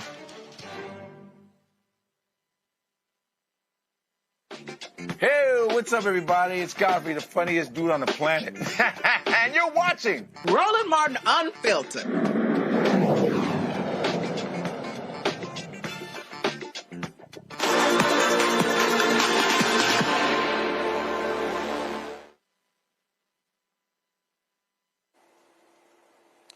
Folks, a few moments ago, we told you about the Supreme Court decision, a 6-3 decision, allowing for those racist Texas maps to move forward that wiped out 5 Democratic districts, including 2 for African Americans. What does this all mean? Joining us right now is Damon Hewitt, Executive Director for the Lawyers Committee for Civil Rights Under Law. Damon, first of all, happy Founders Day, my fellow Alpha brother. Man, look, this is why our fraternity was founded to lift us up and to fight the fights and to take us to the next level. And we're going to have to do that after this ruling. So walk us through what this unsigned 6-3 decision is stated, where the lower court ruling, they ruled 2-1, and it was absolutely clear that was racial intent in the drawing of the maps. And the Supreme Court says, it's a good bet y'all not going to win. They drew these along partisan lines, even though the governor specifically said in his proclamation that they were redrawing the lines because of the DOJ's letter saying that the current map was racially discriminatory. You said it exactly right, Roland. What the court technically did is issue a stay on the lower court ruling, basically saying you went at the lower court, but we're not going to let the court's order, which said you can't use the discriminatory 25 maps, we're not going to let that order take effect. So essentially, black and brown Texans, all Texans, have to vote under racist maps. Candidates have to file to qualify for the primaries under racist maps, and the Supreme Court is going to just let that happen. And the reason it had to come now, because Monday, December 8th, is the filing deadline for Texas to qualify for the March primary. And so that's what folks are waiting on. And a lot of these Democrats who ended their walkout, they thought that by filing a lawsuit that the Supreme Court was going to abide by what is known as their traditional ruling in terms of allowing certain things to stay in place to move forward. But I kept telling those largely white Democrats, what the hell are y'all talking about? A lower court rule that the Alabama that was racial intent, and they allowed the map to go forward, and then they took another election cycle for the district to be created. A lower court rule in Louisiana, same thing, and they allowed it to go forward. So I wasn't shocked that this right-wing Supreme Court was going to rule for the Republicans. That's right. Look, in some ways, some folks didn't believe we'd get the lower court one in the first place, right? From a Trump-appointed judge who wrote the majority opinion, no doubt. And so what happened today, Roland, is not a surprise, but it should still make people angry. The court always talks about how we have to be colorblind society. What this court is blind to isn't color, it's blind to racism when it's smacking you right in the face. The findings of fact from this lower court are clear and unrebutted, but the Supreme Court basically is engaging in willful blindness, looking right past it. And if you can't prove racial gerrymandering under these kinds of facts, then just how can you prove it? That's what we're grappling with now as a community of advocates, a community of racial justice litigators. We're going to have to keep stepping our game up as they keep doing these nefarious things in these courts. And, of course, now we also await their ruling when it comes to the challenge to the seat in Louisiana. That Supreme Court decision could very well wipe out 12 to upwards of 30 CBC and Latino congressional seats. It certainly could. The Louisiana v. Calais case is a critical one. Basically, the court could say if your rights have been violated based on race, so what? You can't have a race-conscious remedy. you have to have quote-unquote race-neutral remedies. But, Roland, there's actually a couple other cases that could really put the nail in the coffin as if we needed another one. There's a case out of North Dakota called Turtle Mountain, in the case that we at the Lawyers Committee litigated with the ACLU out of Mississippi, representing the Mississippi NAACP. In that case, we won a redistricting case that led to 3 new black elected officials being elected just last month, just a month ago. Now Mississippi is saying the same thing that the folks are saying in that North Dakota Turtle Mountain case. You didn't have a right to sue in the first place. No private right of action. So between this ruling today, between prior rulings, the Louisiana case that could go bad, and the Mississippi and North Dakota cases, we could be looking at the final nails in the coffin for the Voting Rights Act as we know it. But we can't let that be the end of the story. We're going to need new strategies, new paradigms to make our voice heard. Well, Damon, not only that damn case out of Arkansas where these right-wingers want to be able to say that only the Department of Justice can file voting rights lawsuits. If the Supreme Court lets that happen, that totally screws Lawyers Committee, NAACP Legal Defense Fund, ACLU, Mark Elias, any third-party group, it screws them. That's exactly, and the Mississippi and North Dakota cases are the same thing is at stake. Who can sue? Who has a right of action to sue? And so essentially, we'll be left rolling with rights on paper, but no remedies in law or in fact. That would be the cruelest irony of all, to have laws on the books that we can't actually even enforce through any means. Questions for the panel. Greg, you first. Hey, Brother Hewitt, good to see you, man, as always.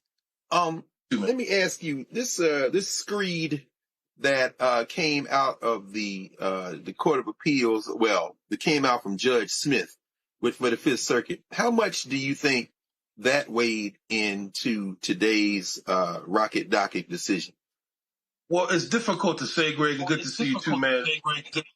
It's difficult to say because in the short writing that we have, that the unsigned portion and then the portion in which a couple of justices concurred, they don't seem to refer on a quick reading to that. Did it play any subconscious or any behind-the-scenes or unarticulated role? Possibly. But here's the thing. Smith is a Trump appointee. The judge that wrote the majority opinion, Reagan appointee, the judge that wrote the majority opinion is a Trump appointee. So the internecine battles amongst those, apparently conservative judges, who knows how it played. But what this court seemed to hide behind is its prior ruling in the South Carolina case, the Alexander case, that basically said, if you want to prove racial gerrymandering, you have to now meet a new higher standard, which is an almost impossible standard to meet. Thank you. Reese? How do you think that this Texas ruling bodes on any potential litigation around the California maps? Well, the California litigation, as I understand it, is a bit different in its texture in terms of what's being challenged out there on that proposition. But the political dynamics could always make a difference depending on who those judges are who are ruling. But there's not a direct application where it's kind of a one-for-one. There's a little bit of apples and oranges, Reese, but they're both fruit. Nola? I'm going to steal that, the apples and oranges. My question for you is, from the outside looking in, it seems that SCOTUS is doing a disservice to the lower courts. Could you speak more to that? Is that a real thing? Is that just perception? Or is this about right? Or is it as extreme as it feels? It is a real thing. In fact, the dissenting opinion, which I believe was authored by Justice Kagan, I'm glancing at it now, the dissent wrote about how this is not just a disservice, but frankly a disrespect to the lower court's authority, to the lower court's role as a finder of fact. I mean, basically the court was left with two choices, the lower court. Do you believe, as our experts demonstrated, that the only way you could really explain what happened was because it was targeting black and brown voting districts? Or would you believe the state of Texas, which says, well, race played no role, even though DOJ directed, Trump demanded that Texas redistrict and gain partisan advantage based upon racist means. So you have to essentially say, hear no evil, see no evil, in order to rule the way you did. This was outright disrespect. And frankly, there are district court judges all over the country who are throwing up their hands in frustration. They don't understand the Supreme Court.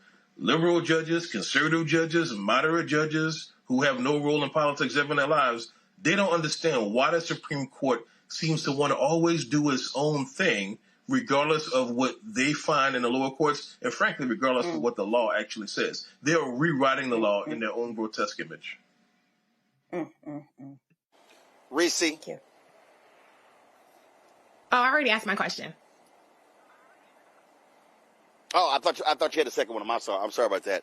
Well, Damon, listen, I keep warning people. We are in an intense battle. It is real, and it's going to require folks to recognize that, listen, I'm going to say it again. When you sit your ass out of elections, then they get to have power. And they get to appoint Supreme Court justices. They get to appoint federal judges. They get to control state legislatures. They control the House and the Senate. Trump is going to be there for the next 3 years. They can be stopped, but they can only be stopped when people are engaged and understand what role we have to play. And you cannot sit your ass at home and whine and complain, because the decisions they're making, it's not just about congressional seats. People don't understand that Cali decision could impact congressional seats, state rep, state senate, judicial, all county commissioners, school boards, city council. Folk do not understand. They could be wiping out black political power all across the South, and that's wiping out black economic power. You're exactly right, Roland. Look, I'm going to tell you something that a black federal judge, who I won't name, told me once. He said, what good is power if you don't use it? It atrophies and dies. We're taking hits left and right, but we have to leverage the power we have. The power of the purse in terms of where we shop and buy, the power of our voice to speak out, and the power of our votes. Otherwise, they will all be taken away. Indeed, indeed. Damon, we appreciate it, Frat. Thanks a lot. Appreciate you, man. Happy Founders Day, man. We'll have a better one next year. Indeed. Folks, going to a break. We come back. We're going to talk about the family of a famed civil rights photographer, a new venture they are involved in. Last night, I was in New York City for the Route 100 2025 Gala. We'll show you some of that as well. You're watching Roland Martin Unfiltered right here on the Black Star Network, live on the campus of Alabama State University, as we are standing in front of Joanne Robinson Hall, the woman who actually kickstarted the Montgomery Bus Boycott 70 years ago this week. Back in a moment. Hatred on the streets, a horrific scene, a white nationalist rally that descended into deadly violence. White people are losing their damn minds. As an angry pro-Trump mob storms the U.S. Capitol, we're about to see the rise of what I call white minority resistance. We have seen white folks in this country who simply cannot tolerate black folks voting. I think what we're seeing is the inevitable result of violent denial. This is part of American history. Every time that people of color have made progress, whether real or symbolic, there has been what Carol Anderson at Emory University calls white rage as a backlash. This is the rise of the Proud Boys and the Boogaloo Boys. America, there's going to be more of this. Here's all the Proud Boys, guys. This country is getting increasingly racist in its behaviors and its attitudes because of the fear of white people. The fear that they're taking our jobs, they're taking our resources, they're taking our women. This is white fear.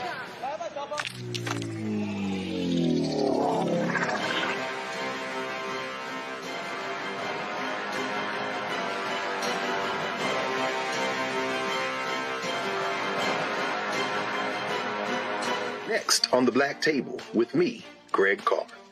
Our legal roundtable is back in session as we look at yet another potential landmark case being considered by the United States Supreme Court. This one is called 303 Creative versus Elenis, and may be the most important and far-reaching First Amendment, that is freedom of speech, case of our time.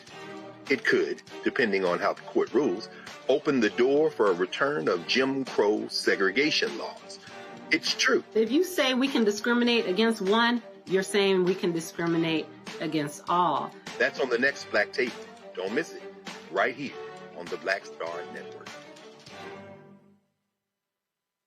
Melanie Campbell, National Coalition on Black Civic Participation and Black Women's Roundtable. And we are watching Roland Martin Unfiltered all day, every day, 24/7. Spread the word.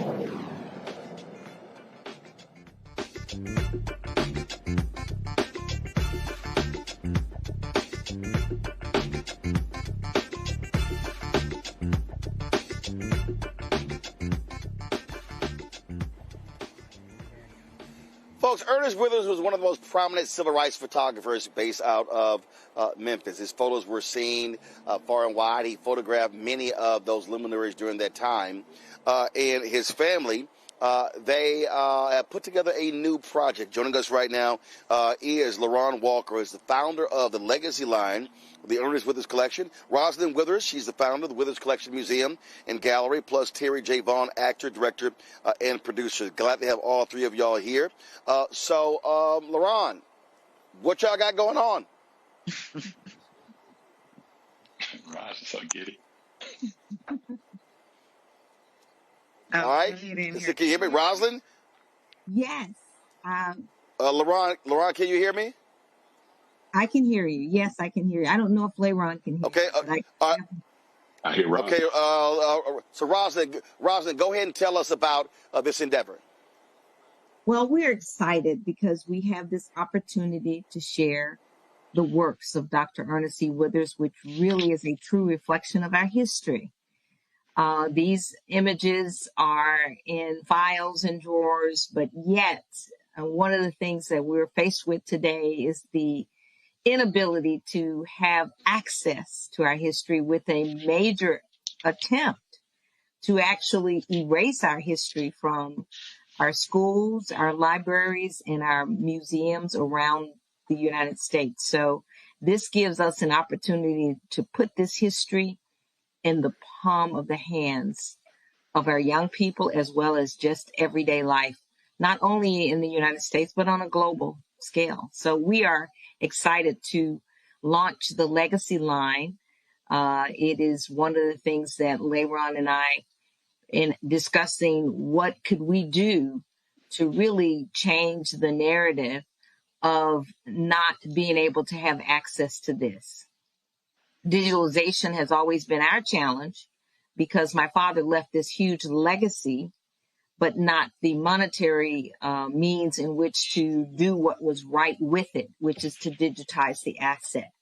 This gives us an opportunity to really share the history, because our mission is to educate, to preserve, which is one of the largest, heaviest part of our responsibility, and to share the work. And we've been sharing the work, but not on the scale that this Legacy line gives us the opportunity to do.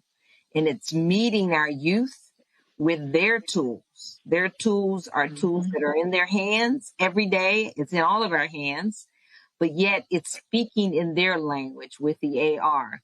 The augmented reality gives them access to this history, and we're very excited about this brainchild of LaRon Walker. Yeah.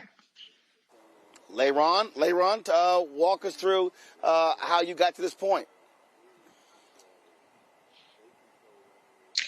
He can't hear, he said. He's asking. All right, I'm not.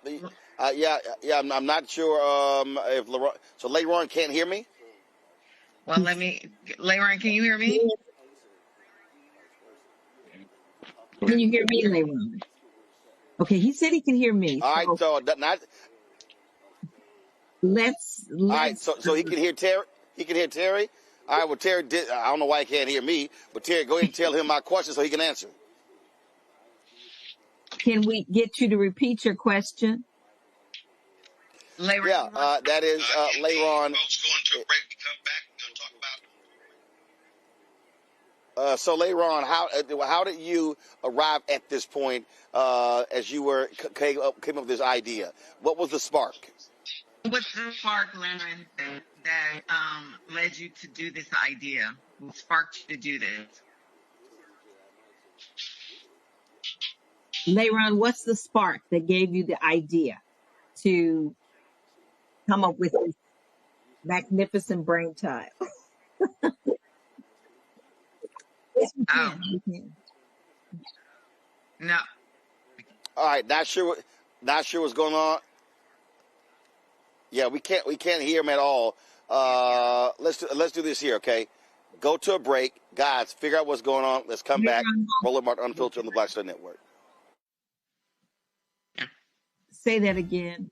This week on The Other Side of Change. Book bans, anti-intellectualism, and Trump's continued war on wisdom. This is a coordinated backlash to progress. At the end of the day, conservatives realized that they couldn't win a debate on facts. They started using our language against us, right? Remember when we were all woke and the woke movement and all that kind of stuff? Now everything is anti-woke, right? When we were talking about including diversity, equity, inclusion, and higher education, now it's anti-DEI. All this are efforts to suppress the truth because truth empowers people. You're watching The Other Side of Change, only on the Black Star Network. Violent white supremacy is, quote, the most persistent and lethal threat in the homeland. The greatest terrorist threat to the homeland is the homegrown violence stream, including hate crime committed on behalf of some kind of white supremacist ideology. They are coming after everything in Black America. MAGA and Donald Trump are specifically targeting Black America. They are going after the money. Attack Black Lives Matter.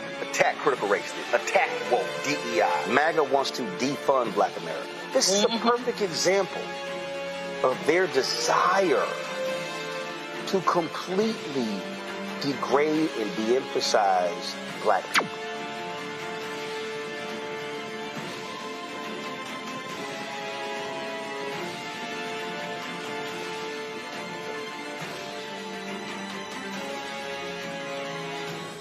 If in this country right now, you have people get up in the morning and the only thing they can think about is how many people they can hurt, and they got the power, that's the time for mourning. For better or worse, what makes America special, it's that legal system that's supposed to protect minorities from the tyranny of the majority. We are at a point of a moral emergency. We must raise a voice of outrage. We must raise a voice of compassion. And we must raise a voice of unity. We are not in a crisis of party versus party. We are in a crisis of civilization, a human rights crisis, and a crisis of democracy itself. And guess what? You've been chosen to make sure that those that would destroy, those that would hate, don't have the final say, and they don't ultimately win. This week on The Other Side of Change. Book bans, anti-intellectualism, and Trump's continued war on wisdom. This is a coordinated backlash to progress. At the end of the day, conservatives realized that they couldn't win a debate on facts. They started using our language against us, right? Remember when we were all woke and the woke movement and all that kind of stuff? Now everything is anti-woke, right? When we were talking about including diversity, equity, inclusion, and higher education, now it's anti-DEI. All this are efforts to suppress the truth because truth empowers people. You're watching The Other Side of Change, only on the Black Star Network. Hello, I'm Bishop T.D. Jakes, and you're watching Roland Martin Unfiltered.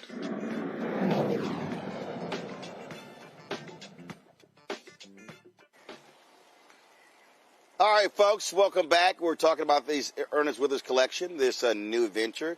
Leiron, can you now hear me? I finally can hear you. Thank you. Sorry for the mistake. There we go. Praise the Lord. All right. So, what was the spark? What was it? What was it that caused you to do this? I can't hear. So I got introduced to Mrs. Withers through a connection at Microsoft, and that led to us visiting her gallery. Took the family there for a fall break. And walked into the gallery and really, when getting there, just was amazed at the things that we didn't know, basically. And she walked us around and showed us that the stuff that we cared about and told the story about how only 1% of those things had been digitized. and realized, like, if that were the case, I had to find a way to get involved to make sure the world could kind of have the experience that I had. And so that began this journey of a couple of years to put us down this path. Terry, what is your involvement in this venture?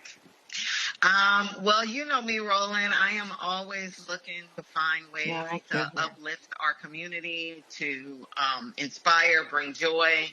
And I've known Laren for many, many years. And when he told me about the project, maybe I can't do 3. You think that's it? First, Rosalind. So I can hear you, Rosalind. So just Terry's talking right now. So we'll figure that out. So Terry, go ahead. No.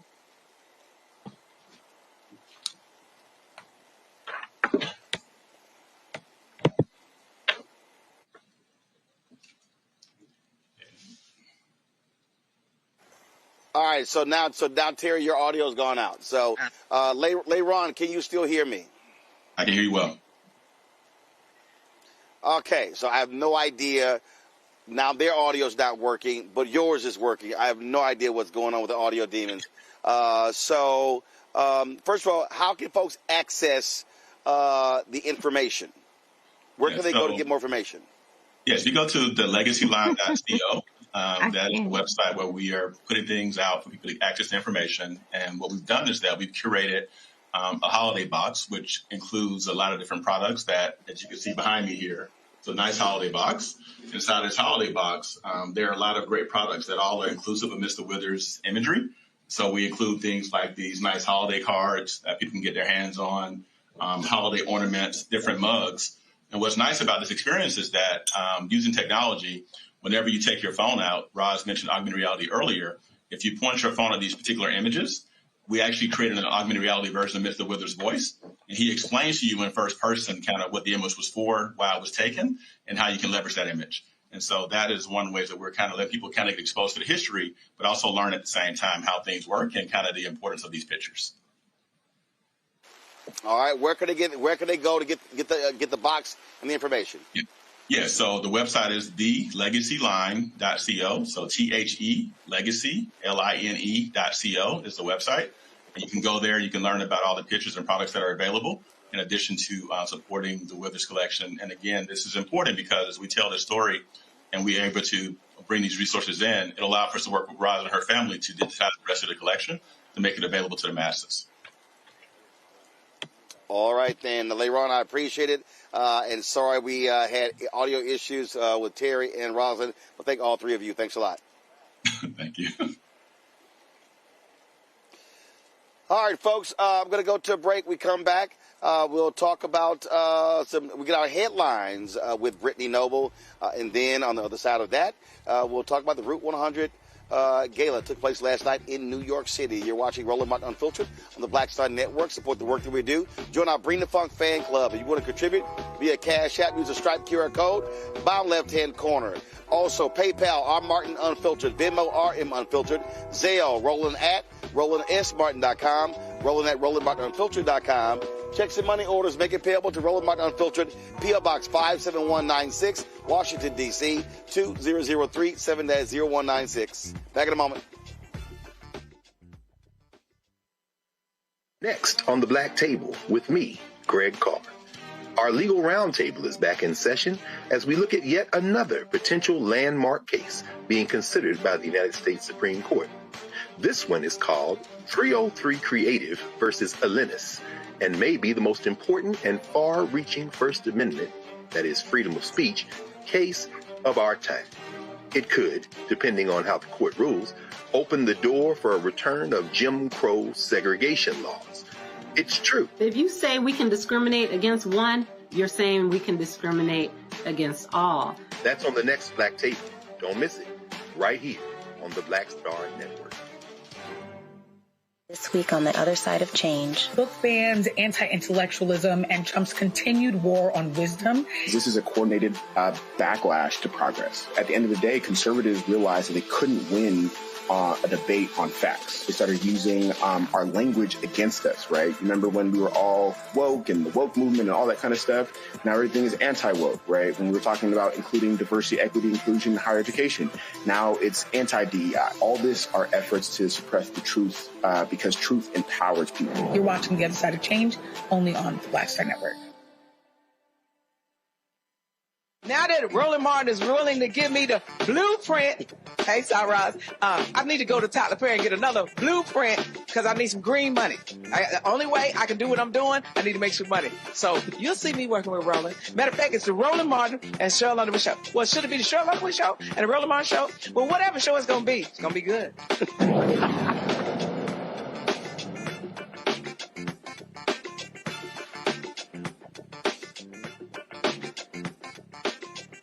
Time for headlines with Brittany Noble. Brittany? Roland, the Justice Department did not indict New York Attorney General Letitia James today. The earlier grand jury charges against her, bank fraud and making false statements, were voided on November 24th when the judge ruled that acting U.S. Attorney Lindsay Halligan was unlawfully appointed. The new case was presented to a grand jury in Norfolk, Virginia by different prosecutors. The failure to secure an indictment does not bar prosecutors from attempting to do so again. The white Illinois cop convicted of killing a black woman wants a new trial. Attorneys for former Sangamon County Sheriff's Deputy Sean Grayson say he deserves a new trial because the court's denial of letting into evidence Sonia Massey's state of mind and propensity for violence as among the reasons that presiding judge Ryan Cadigan should overturn the conviction. A jury convicted Grayson of second-degree murder by a 9-woman, 3-man Peoria County jury on October 29th. Grayson is scheduled to be sentenced on January 29th. He faces now 4 to 20 years in prison, though there's a possibility of probation. Grayson must serve half of any sentence imposed.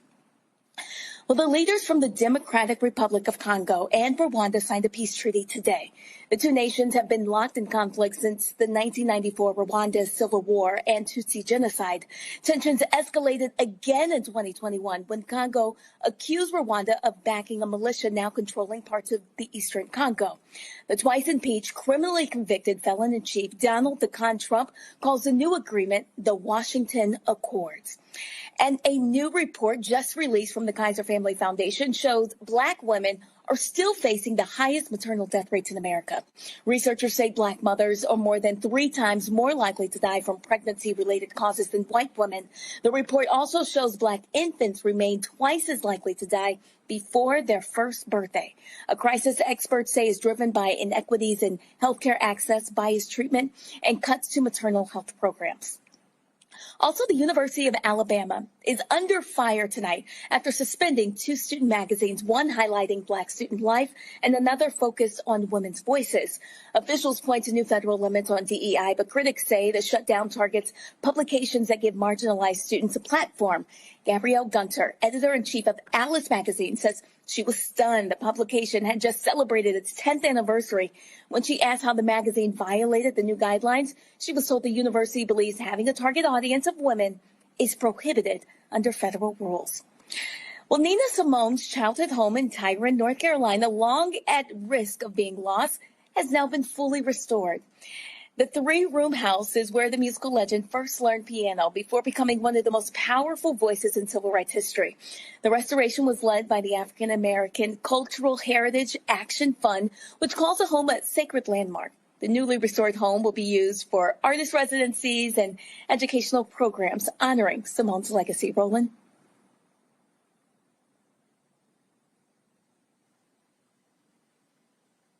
If in this country right now, you have people get up in the morning, and the only thing they can think about is how many people they can hurt, and they got the power, that's the time for mourning.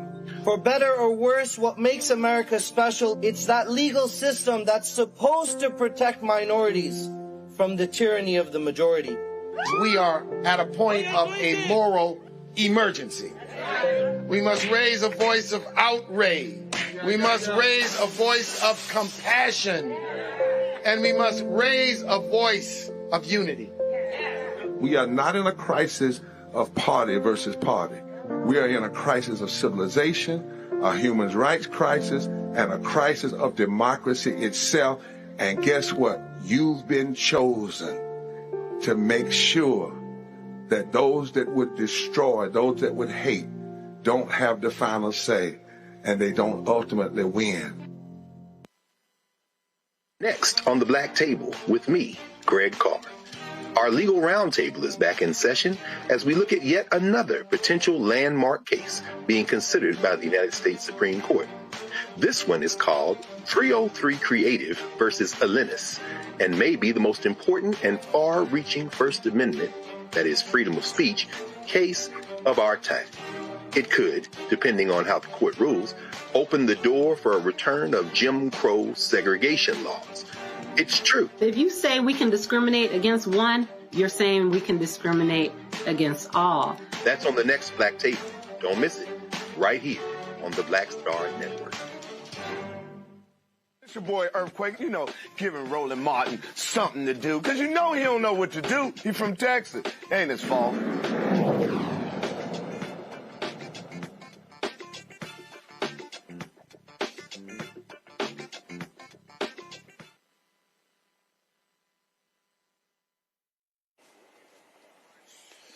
Well, Reese, Greg, and Nola, nothing like having a thug in the White House. Donald Trump is handing out pardons like his Molly at a Hollywood party. He is sitting here letting go thugs left and right. If you are corrupt, if you run a Ponzi scheme, if you defraud people, he's going to let you get out of jail. This fool just gave a pardon to a guy who was indicted by his own Department of Justice. And so they're coming up with all these lies, Reese. Overcharging. It's not fair. But here's the crazy part. He's also wiping out the fines. So basically, you get this one dude with a $1.7 billion scheme, defrauded working class people, police officers, firefighters, teachers, had a $15 million fine, served 4 or 5 days in jail. Trump like, nope, let him out. This is corrupt. He's corrupt. And I'm telling you right now, Reese, if I'm Ken Martin, if I'm Jeffries, if I'm Schumer, I'm putting these folks in front of the camera every single day, telling their story, how they got ripped off and how Donald Trump is just palling around with these corrupt-ass thugs. Well, Hakeem Jeffries was just talking about how he agreed with the pardon for Henry Cellular, so I don't want to hold my breath on that. But the reality is that, yes, Donald Trump is pardoning these people, and they're getting off with restitution to their victims. But make no mistake about it, I want people to check their Bitcoin or their Trump meme coin transactions, because I'm sure Donald Trump is getting paid. The victims aren't getting paid, but I'm sure somebody, Donald Trump, whether it's some stock purchases, some kind of business, or some sort of arrangement, follow the money. It's not for free. And the other thing that Donald Trump is doing is he is trying to send the message that the law is whatever the hell he says it is. If he says you didn't break the law, you didn't break the law. He wants to degrade our legal system. He wants to degrade societal norms. He wants to degrade any kind of norms around who is supposed to be held accountable versus who is not supposed to be held accountable. I don't think he even knows I don't think he really gives a damn, but he's doing it because he can, and he's doing it because he's going to continue to escalate his lawlessness, and he's going to continue to pardon people for egregious acts because he wants to be able to be dictator for as long as he's around and kicking. Nola, when you're a crook, you support crooks. And I think there are many people, I think him, his sons, and many people around them, they getting paid for these pardons. Ain't no way in hell they just handing them out. It's a whole bunch of money being transferred. Absolutely. I mean, and they're doing it in broad daylight, like you said, right? It's a heist happening in broad daylight and daring any of us to say anything about it, right? It's laughable to me, and it really angers me when I see the right talking about their commitment to law and order and all of these things, and it really boils my blood because it's just blatant bullshit. I mean, absolutely 1,000%. I mean, it's just right in our faces every single day. But what's important here is exactly what Reese said. the Trump administration came in wanting to put a king in the White House, right? And everything, the way that Donald Trump has moved, the way that this administration has moved, has told us and told the world that his power is absolute. But it's going to be that blanket narcissism that's not only going to destroy Donald Trump, and I think we're seeing it in real time, it's also going to destroy MAGA. Greg, the point I made about telling these stories, I'm telling you, I would be blanketing social media. I would be running ads right now, showing these poor, broken people having their life savings taken. And I'm sure some of those fools voted for Trump. And what Trump is saying is, hey, you can rob the bank in broad daylight and you don't even have to show a gun. No, you don't, Roland. I wouldn't waste my time with them. They came out by the tens of thousands to vote for a piece of political trash in Tennessee to defeat Afton Ben a couple of days ago. Those people can go to hell. I think they think that if they drink a bowl of whiteness or rub a little bit on their elbow or on their chest, that the tumor in their chest will shrink, that their teeth will come back, and somehow that Medicaid, Medicare, that TennCare will somehow appear. I hope they get exactly what they're bargaining for. As for Donald Trump, I agree with what the good sister Ilhan Omar wrote in today's New York Times. Trump knows he's failing. Cue the bigotry. It's very clear. When it comes to Trump, it's just 3 words. Release the files, baby. Well, that's 4. I'll put the baby on it. He's finished. And so he's going to the old canard. Now, in the case of that nasty piece of work, Russell Vogt, the purebred racist Kevin Roberts at the Heritage Foundation and the disheveled millionaire Steve Bannon, they think somehow that doing this is going to ensure their power. But in fact, it's the opposite. They are so desperate now that they dropped all pretenses. The United States of America is and has always been, since the first invasion of the Spanish and then a century later the British on these shores, a criminal enterprise. All they're doing now is removing all the pretenses. I don't expect Chuck Schumer or Hakeem Jeffries or any of the leadership in the federal legislature to do what you're saying, because they seem to think somehow that playing above the fray will help them. But here's the lesson in this. We see it today when a grand jury refused, as we just heard the report, to indict Letitia James. We're seeing it in the streets where people are organizing and not waiting on these quote-unquote leaders. The people have gotten the message. Bozo, it's over, baby. And when you come this time waving a flag, when you come this time talking about law and order, you know who you're going to meet? You're going to meet those people who are fighting ICE in the streets in Los Angeles and in Chicago. You're going to meet those people who are quietly organizing to register voters and to move forward. And when you get run over and they break your political back in the midterms, and then 2 years later in the general election, Steve Bannon, Stephen Miller, all you people, I agree with Steve Bannon on this one thing. Oh, when the tables turn, all you in Memphis going to jail. You war criminal at the Pentagon, oh, you're going to jail. Shout out to Admiral Hosby, who saw what it was coming and said, let me get the hell out of here because all y'all going to jail. They are a bunch of crooks, pure and simple. Greg is Nola, Reese, Greg. Nola, Reese, Greg, I appreciate it. Greg, of course, happy Alpha Founders Day, my brother. Happy Founders Day, brother. Congratulations. Yes, sir. To you on the Route 100, too. Thank you. Yes, congratulations. I appreciate it. Yeah. Well, speaking of the Route 100, I was, of course, named to the list last night in New York City at Gotham Hall. A number of folks turned out for the festivities. Ashley Allison, of course, the sister who now owns the route.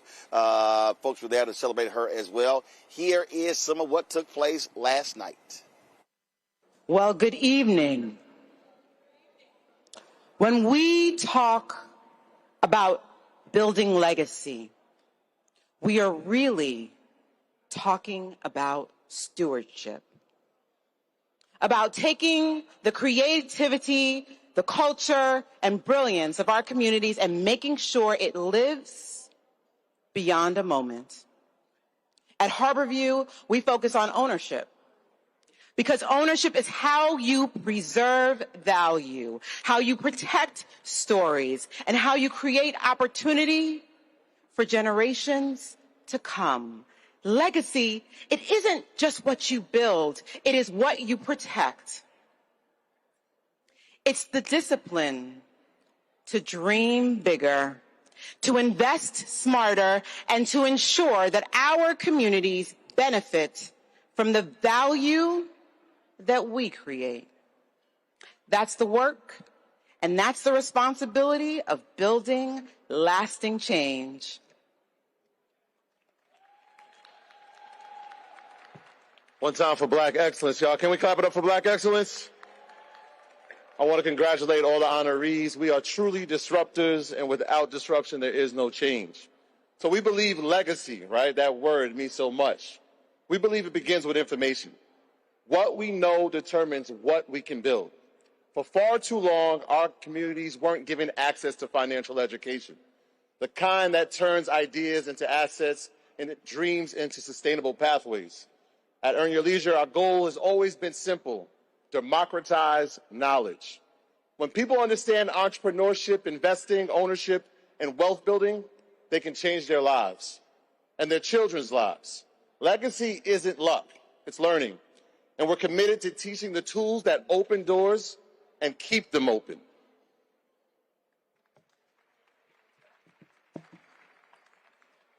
When we talk about legacy, we're also talking about action. What we're willing to build today so others can stand on it tomorrow. Our community has the talent, the creativity, the work ethic. What we need is structure, systems, and belief. Wealth is a team sport, and legacy requires intention.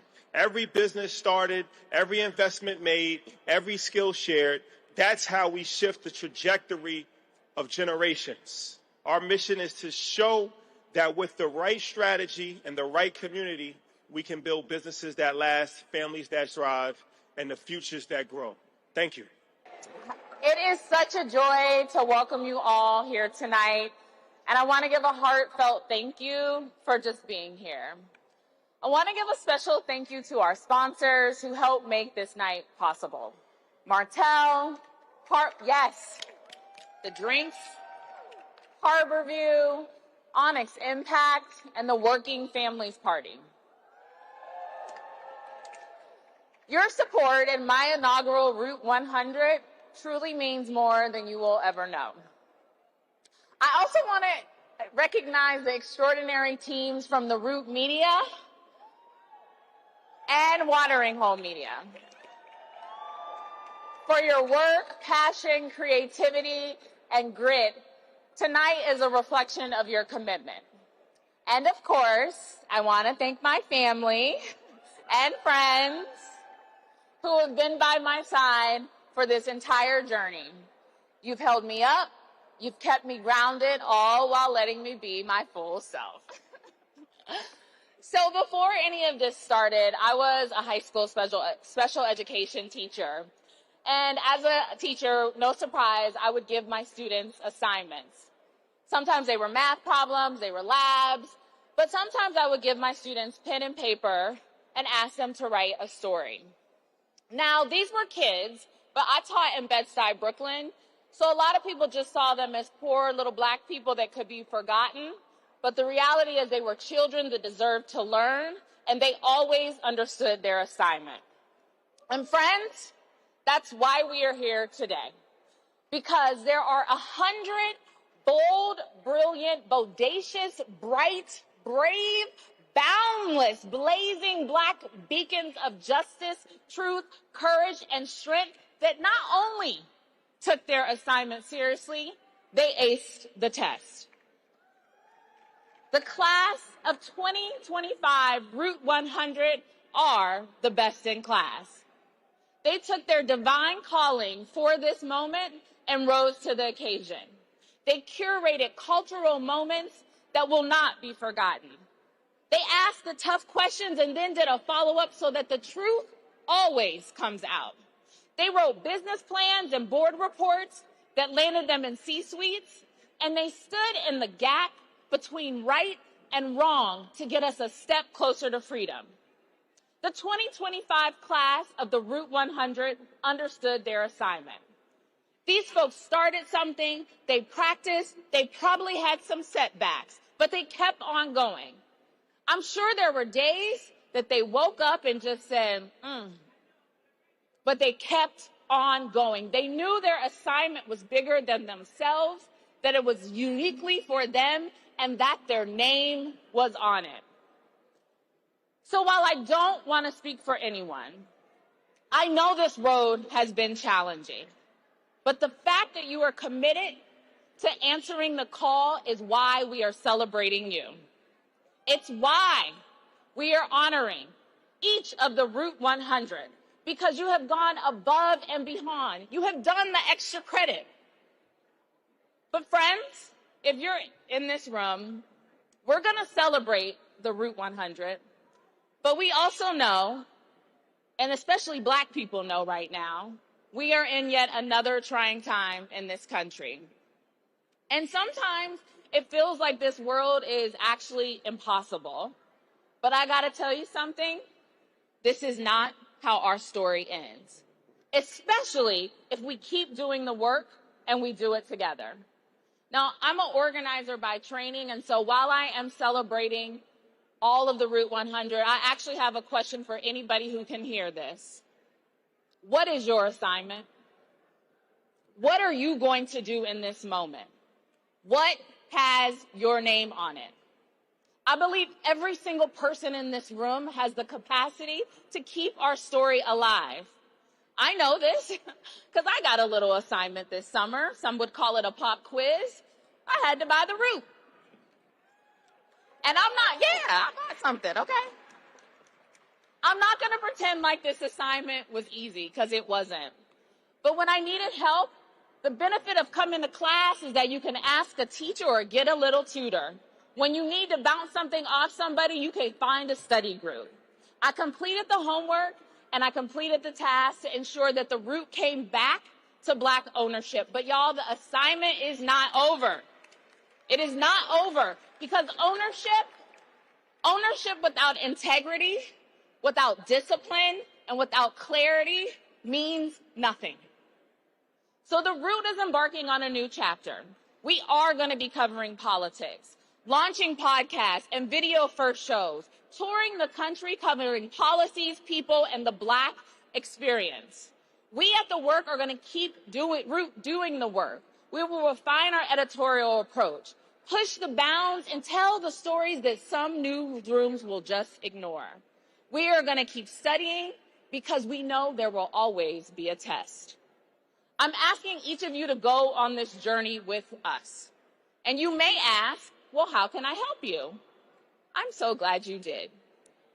We have a website, so sign up for our newsletter at theroot.com. Share our stories.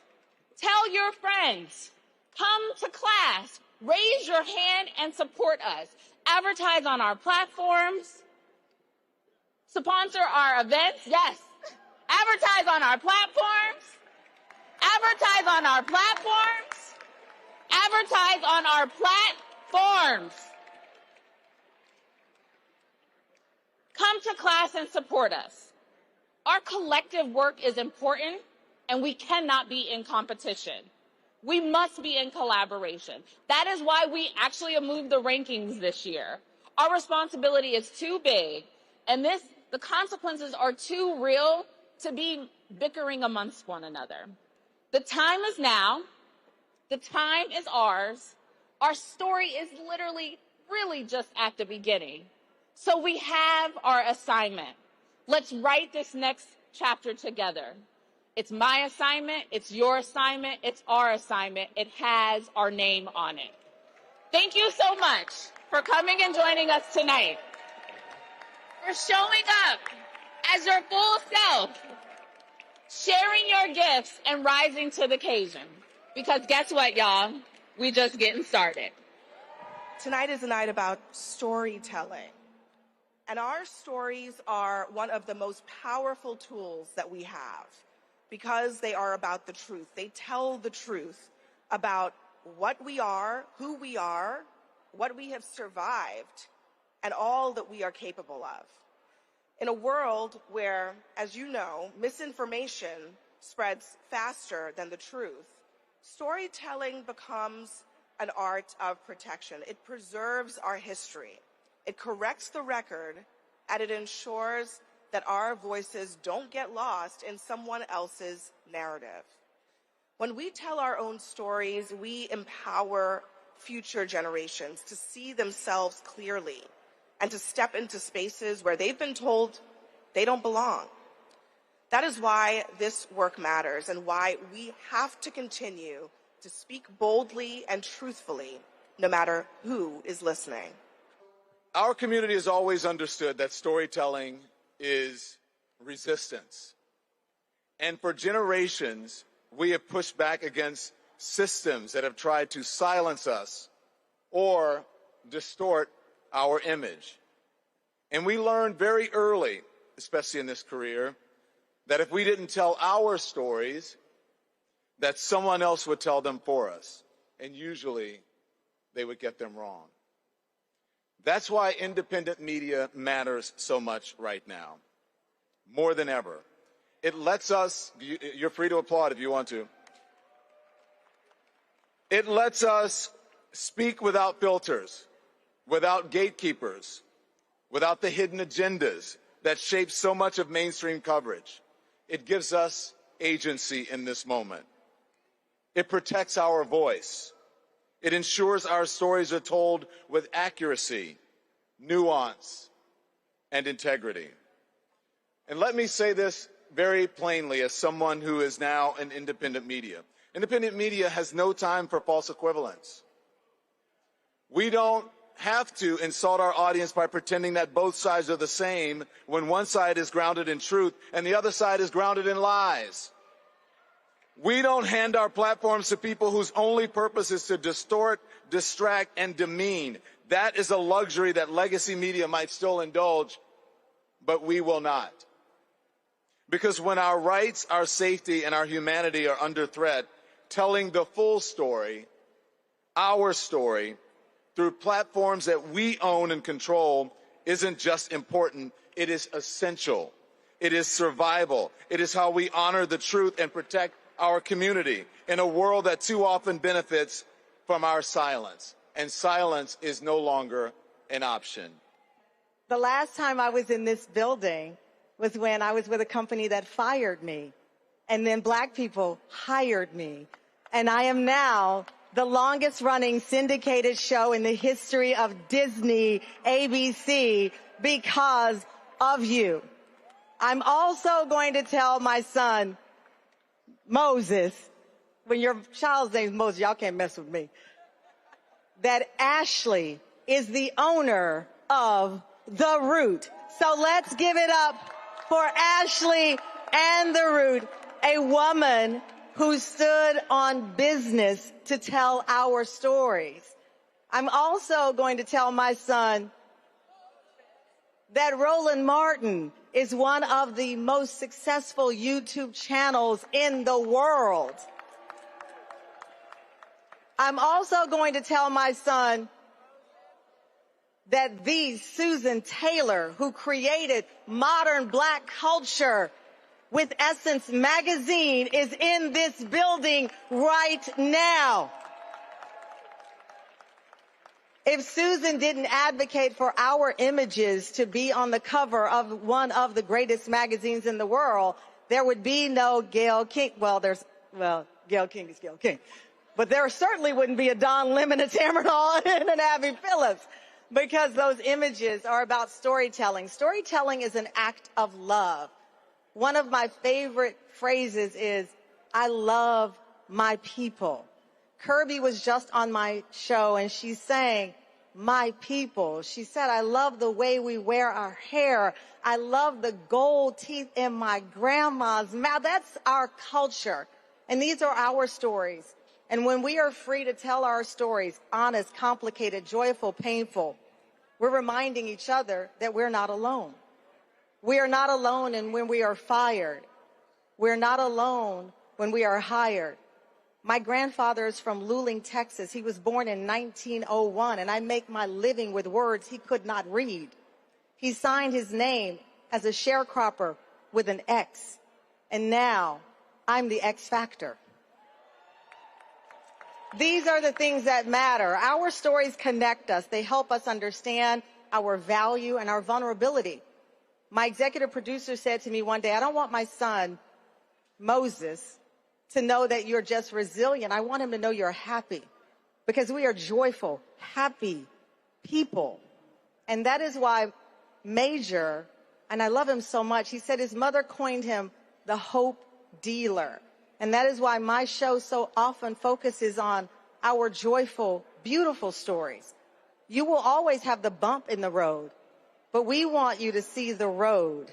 And so this allows us to see the fullness of our lives, not just the headlines written about us. And when we lift up our stories, the triumph, the resilience, the possibility, we give our community permission to dream bigger, fight harder, and believe in the power of being seen. Because when we can part the seas, like, we will make it to the other side. And I always say it's better to be seen than to be viewed. I say that all the time. I love when we get to celebrate each other this way, because I always believe nobody can do it the way we do. What I love most about storytelling is the ability to bridge generations. It carries the lessons of our past into the hope of our future. It ensures that when history is told, our contributions are not erased. A lot of people trying to erase it these days, but celebrated. And in an industry that is constantly evolving, one thing never changes. People will always need the truth. They will always need, this is most important of all to me, humanity. They will always need stories that reflect the richness of our culture. I always say, can't nobody do it like us. I really do believe that. I look at this night, they're doing the Christmas tree lighting on the other side of town. We are here also celebrating, as Tamron said, joyful, to reflect the richness of our culture. So we use our platforms not just to inform, but to uplift, to inspire, and to make sure that this is true, that our community's voice rings loud, clear, and undeniable. I thank you, thank you, thank you. All right, folks, it was great. 803 Fresh, Boots on the Ground performed last night. My man Dougie Fresh, I brought him out to the stage. It was fantastic to see everybody there, and so absolutely enjoyed it. So again, congratulations to Ashley, Allison, the whole Root staff, Tasha, the editor-in-chief, and so we certainly appreciate it. And Tamara Hall, thanks for that shout-out as well. Folks, that is it. I appreciate all of y'all watching. This is actually the first time we've actually done a show in the Row-Row-Mobile, and this is precisely why we got it, the ability for us to be mobile, to be able to be on the road. It was raining outside. It was cold, so we said, hey, we go back inside. And we appreciate y'all because your donations made this possible. And I'm going to let y'all also know real soon, that was somebody who was supposed to build us one of these vehicles and who took $174,000 and never delivered that vehicle. I'm suing that person as we speak. So I'm going to let y'all know when they've been properly served, and I'm going to show you exactly who they are and show the face and the name. It was a black company. They screwed us. But trust me, y'all, they gonna know. They gonna be. Everybody gonna know what they did to us. But again, we appreciate y'all supporting us, standing with us.